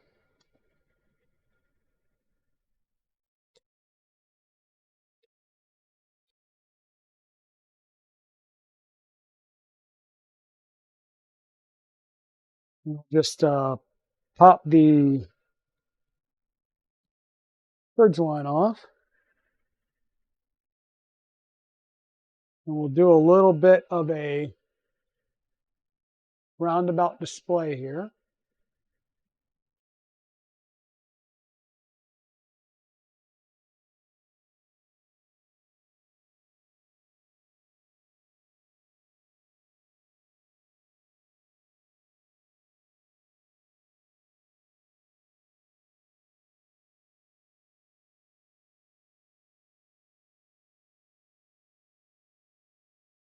In the bottom,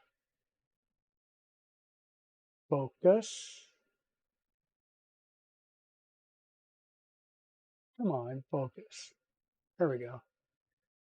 You get the textured bottom.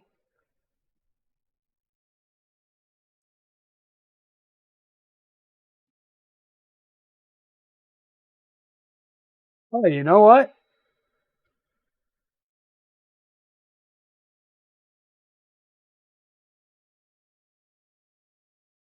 I, I think the M808 works.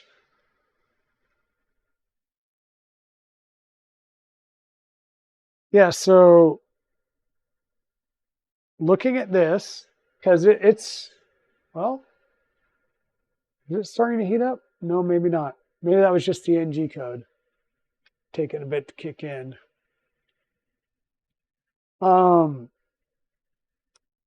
So yeah, this print, it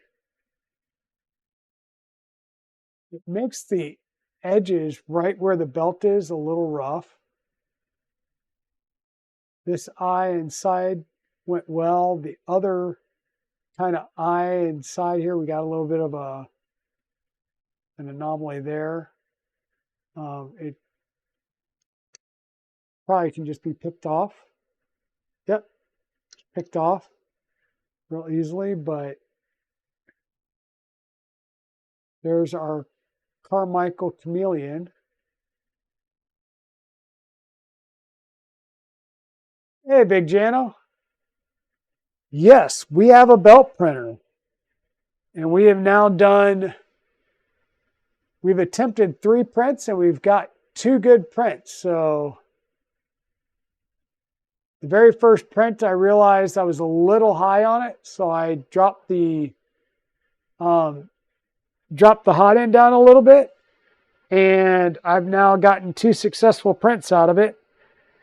Give me a second here, folks. I just stepped on my shoelace and untied my shoe. And if I don't fix it, you'll see me fall over as I step on my shoelace again. So yeah, we've successfully got our belt printer working. We've got successful prints, or at least I think these are 2 pretty successful prints for first attempts.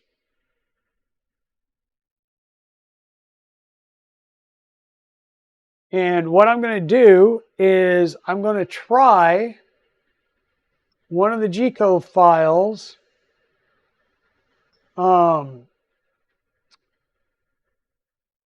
with our M808 command in it.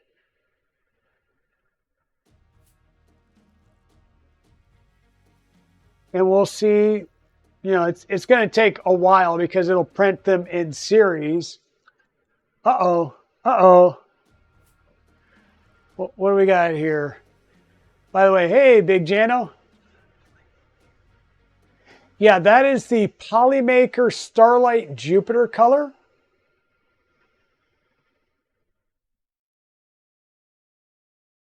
Awesome. So you gifted a tier 1 sub to Westerly 1 Big Jano. Thank you very much. You gifted another tier 1 sub to Papa Bear AZ. Thank you. Thank you so much.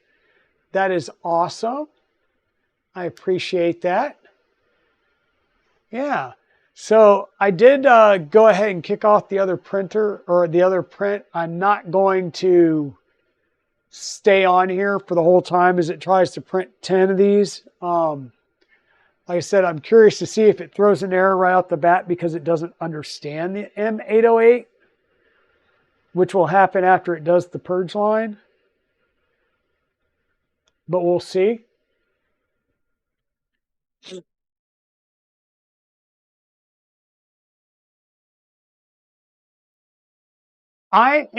So I've got 2 frames that were built or printed in the pieces in carbon fiber PLA.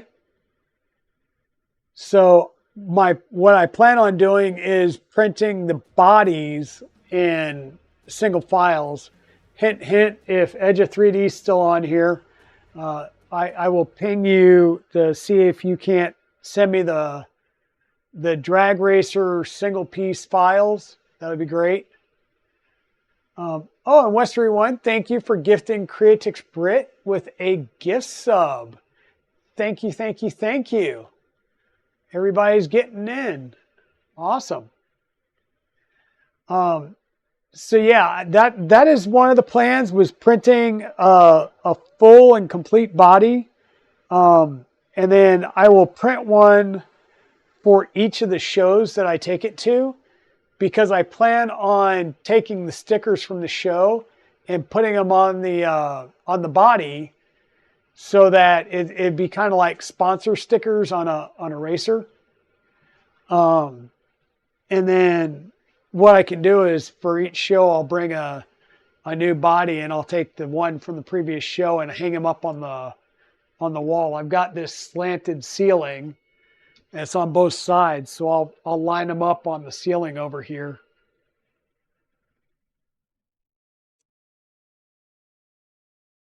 So it's doing its little purge line, and it hasn't barked yet, so I'm assuming, and this is the chameleons that it's going to run off. So it'll run 1 chameleon, and then it should loop and do it 10 times. So we'll see.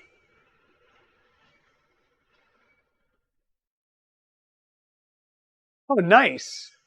Nice. Yeah, I've got the drag racer built. We took it out for a test spin. We sheared the front wing off of it, and I broke the axle. So hence why I reprinted it in carbon fiber PLA. And I printed 2 of the frames off. So Evil Diesel will have one as well that he can put together. And yeah, so we'll have we'll have dragsters at Earth. He's currently printing all the parts for a Mechanism version of a Death Racer. So we will have, and I got the electronics. I still need to buy the motors and stuff, but I should have a Mechanism at Earth as well, version of the Death Racers. So we'll have those. I may bring the Ivan Miranda mini tank, which once again we're close. I just need so the motors are powered directly from the battery, but I need to power the receiver separately. So this is our Ivan Miranda mini tank Mark V. It is mechanically built. It is using PLA tracks, so it should be good on like grass and terrain, but on any type of hard flooring, TPU track would be better. So I may go through and print a set of TPU tracks as well that I can, use as well. But yeah.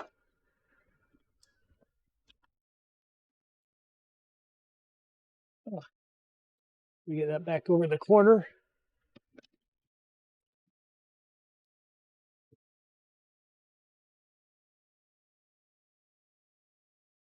But yeah, we've got quite a few things to take with us to East Coast Rep Rap Festival. I am going to take at least one of my helmets, maybe two, for the table to show off some of the prints and things like that. So,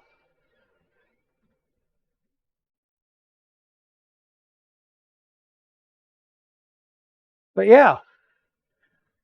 The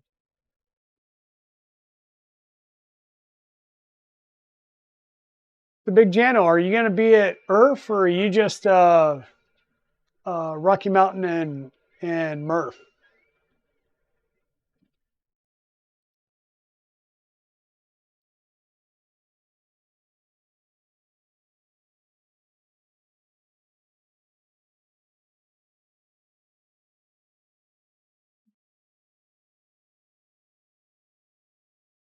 Okay, cool. Yeah, I got a confirmation. I had gotten one before, but I did get a confirmation mail this morning. Once again, about that I did get a table. So I do have a vendor table.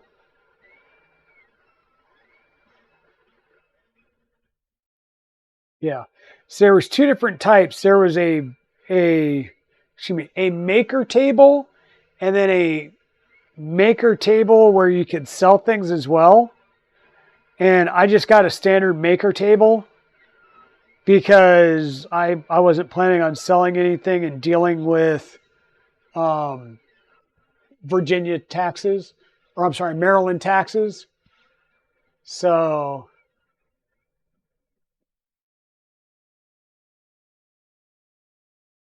well, October may be busy, but it's the last day of September, first day of October for the show. So,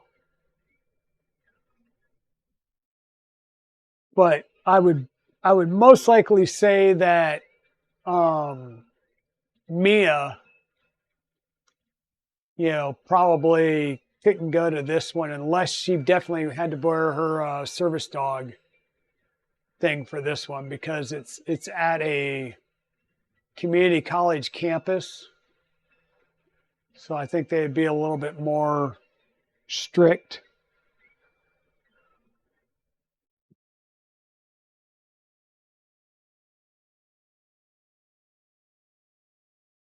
Yeah, we're gonna have quite a few things. I'm gonna be testing and banging on this a little bit today. Like I said, what I just started was another chameleon, but it's going to, if it works right, it's going to print 10 of them one after the other. With a little bit of space between them, and it'll just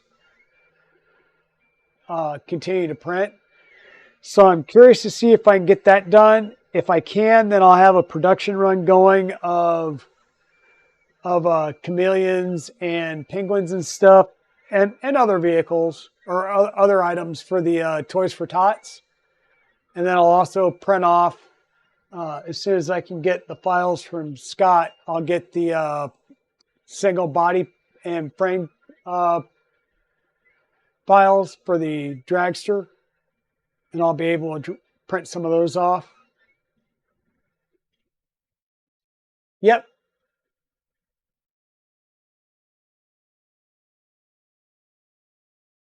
Yeah, and like I said, I'm trying to run it, and if it doesn't run, then it's a matter of I need to basically recompile the firmware with the M808 command enabled. It's just whether or not it was enabled in the firmware. And if I need to do that, then I will go ahead. I'm going to do I'll do the SKR mini E3B3 board swap and probably go into Clipper and do it there. But yeah, what we were working on, like I said, it went together surprisingly fast. And I think the biggest issue was more of just the wiring and trying to figure out how to run the wires. We only had to extend one wire, and that was the hot end thermistor wire was a little short. So I found a little red and black 2-wire run that was probably that long with the JST already on it. And we just snipped off the ends of the thermistor wire and soldered those two sets together to extend it just a little bit, and we were good.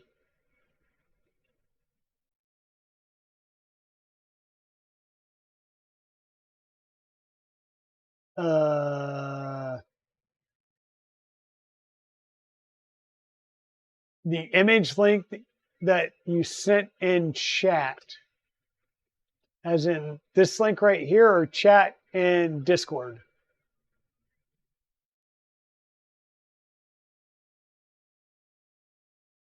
Okay. Oh, yeah. What is the name of that? Yeah, this is the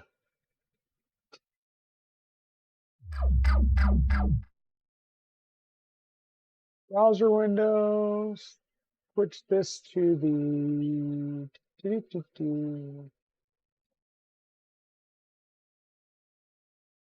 we'll go ahead and make this a little bit bigger. So this is a little slide that he made, and these are sea tortoises that are part of the dinosaur pack for the Toys for Tots. Yeah, and so you can basically just run them straight off. Or the other thing you can do is take this and mount it to the wall and put a bin underneath it, so stuff just prints and drops straight down into a bin. Yep.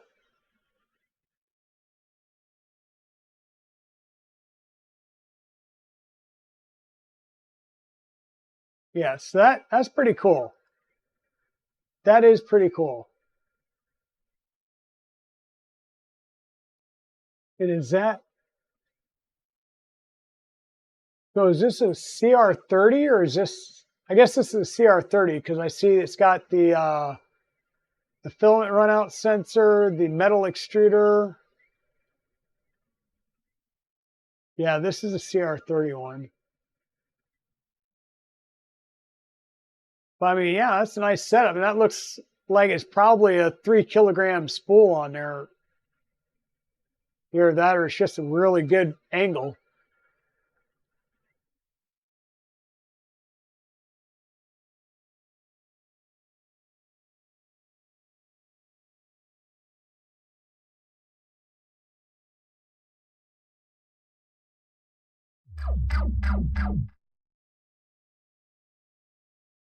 Oh yeah, yeah. And there was one of those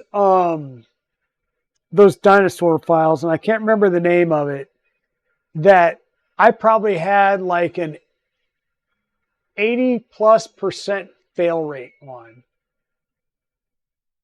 And it was just annoying as all get out. But yeah, the T-Rex and the turtles would be great for a belt printer. The T-Rex I'd have to look at to see if it's got a good orientation that it'll work. You know, probably go backwards with the tail to start with. But yeah, that's definitely one of the things I'm going to be looking at, is doing some of these prints in succession for the Toys for Tots stuff.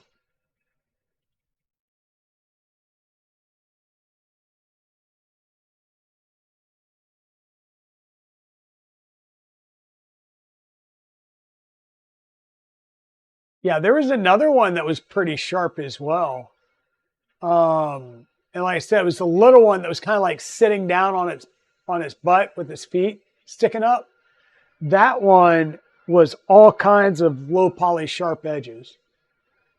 And that's why I like the Chameleon, is there's no real sharp edges on it, except, like I said, except right around the edge here on the belt, which is real easy with a file or something to clean up just a tad bit, and that would be fine.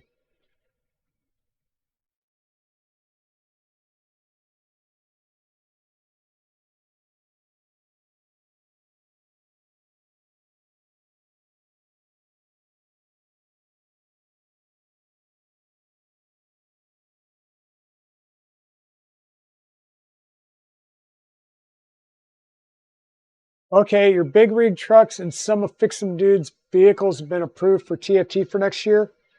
Okay, so K2, I might want to talk to you about that, because I know, like well, I haven't yet this year, but I know Astro Printer kind of has been printing year round and has at least one or two machines going TFT year round, and showing them on MakerDeck.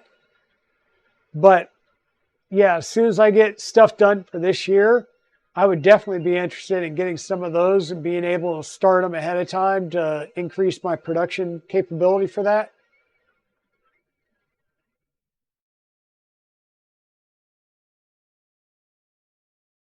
Well, if you've got some that have been pre-approved, that would be great.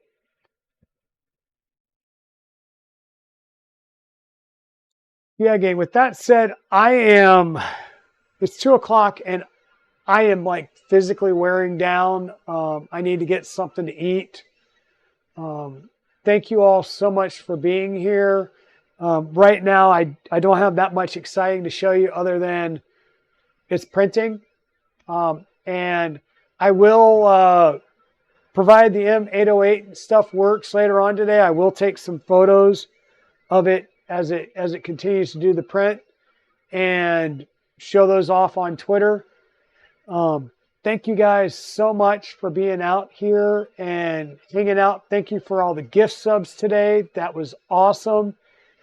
You guys may have noticed some logo changes on the channel, both Discord, Twitter, and YouTube and Twitch.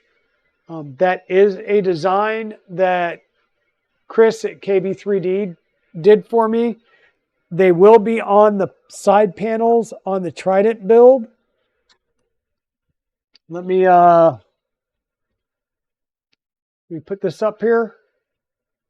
This is a vinyl that's stuck onto the smoked panels. It is kind of a rainfall pattern or design type. And so these are going to go on the Trident as the side panels. And it's, I also asked him if I could use it as the channel logo, and he said yes. So this did get updated as my channel logos everywhere. So yeah, these came out real nice, and I can't wait to get them installed. But like I said, I want to put lights in there first because it'll be easier to work on the lights before I put panels on. And with it being smoked panels with, opaque vinyl on the two sides, I'm going to need the lights in there. But thank you, everybody, for being here today. Let me see who may be up that we can raid into.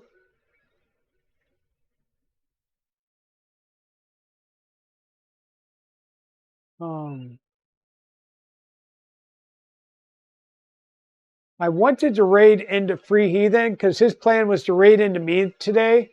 But I actually started before he did. So I do want to go ahead and raid over into Free Heathen and show him some love.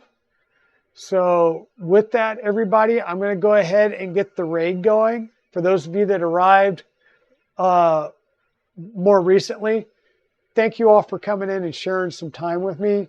I apologize that I am getting ready to raid out fairly quickly, but I am a little exhausted right now. I did stay up a little later than anticipated last night. So printer is up and running. It is printing. And so far, I'm happy with the quality that I'm getting off of it. With the only tuning I have done to this printer is Y-step calibration on the extruder. That's it.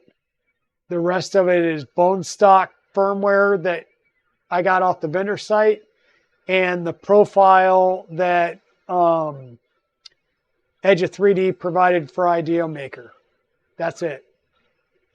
So we will see some more of this. We may stay on this on Tuesday and just show some more of the printing stuff, and then kind of make it a little bit of a hodgepodge stream on Tuesday as I fit some things on the Trident as well.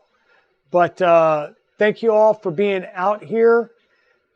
This is a great little printer. I will be reaching out to some of the other folks. I think Solar 3DP and Pete Savas provided some information to me as well. So I want to make sure that, or not Pete Savas, maybe it was Modlight, reached out to me with some stuff. So we will see more on this. Like I said, I do have the upgrade kit coming that will move it to linear rails on the X and the Y axis, as well as swap the extruder for a BiQ H2V2. So we will have a stream on that once that comes in. But I want to finish up the Trident, get it up on the line here so that we can start the LDO 2.4 build soon here. So with that, I'm going to go ahead and get the raid started. Please, y'all, come with me as we raid over to the Free Heathen. Show him a little bit of love. If you can't stay long with them, that's fine. Head on out your separate ways. But thank you so much for being here, and we will talk to you again on Tuesday. Bye, y'all.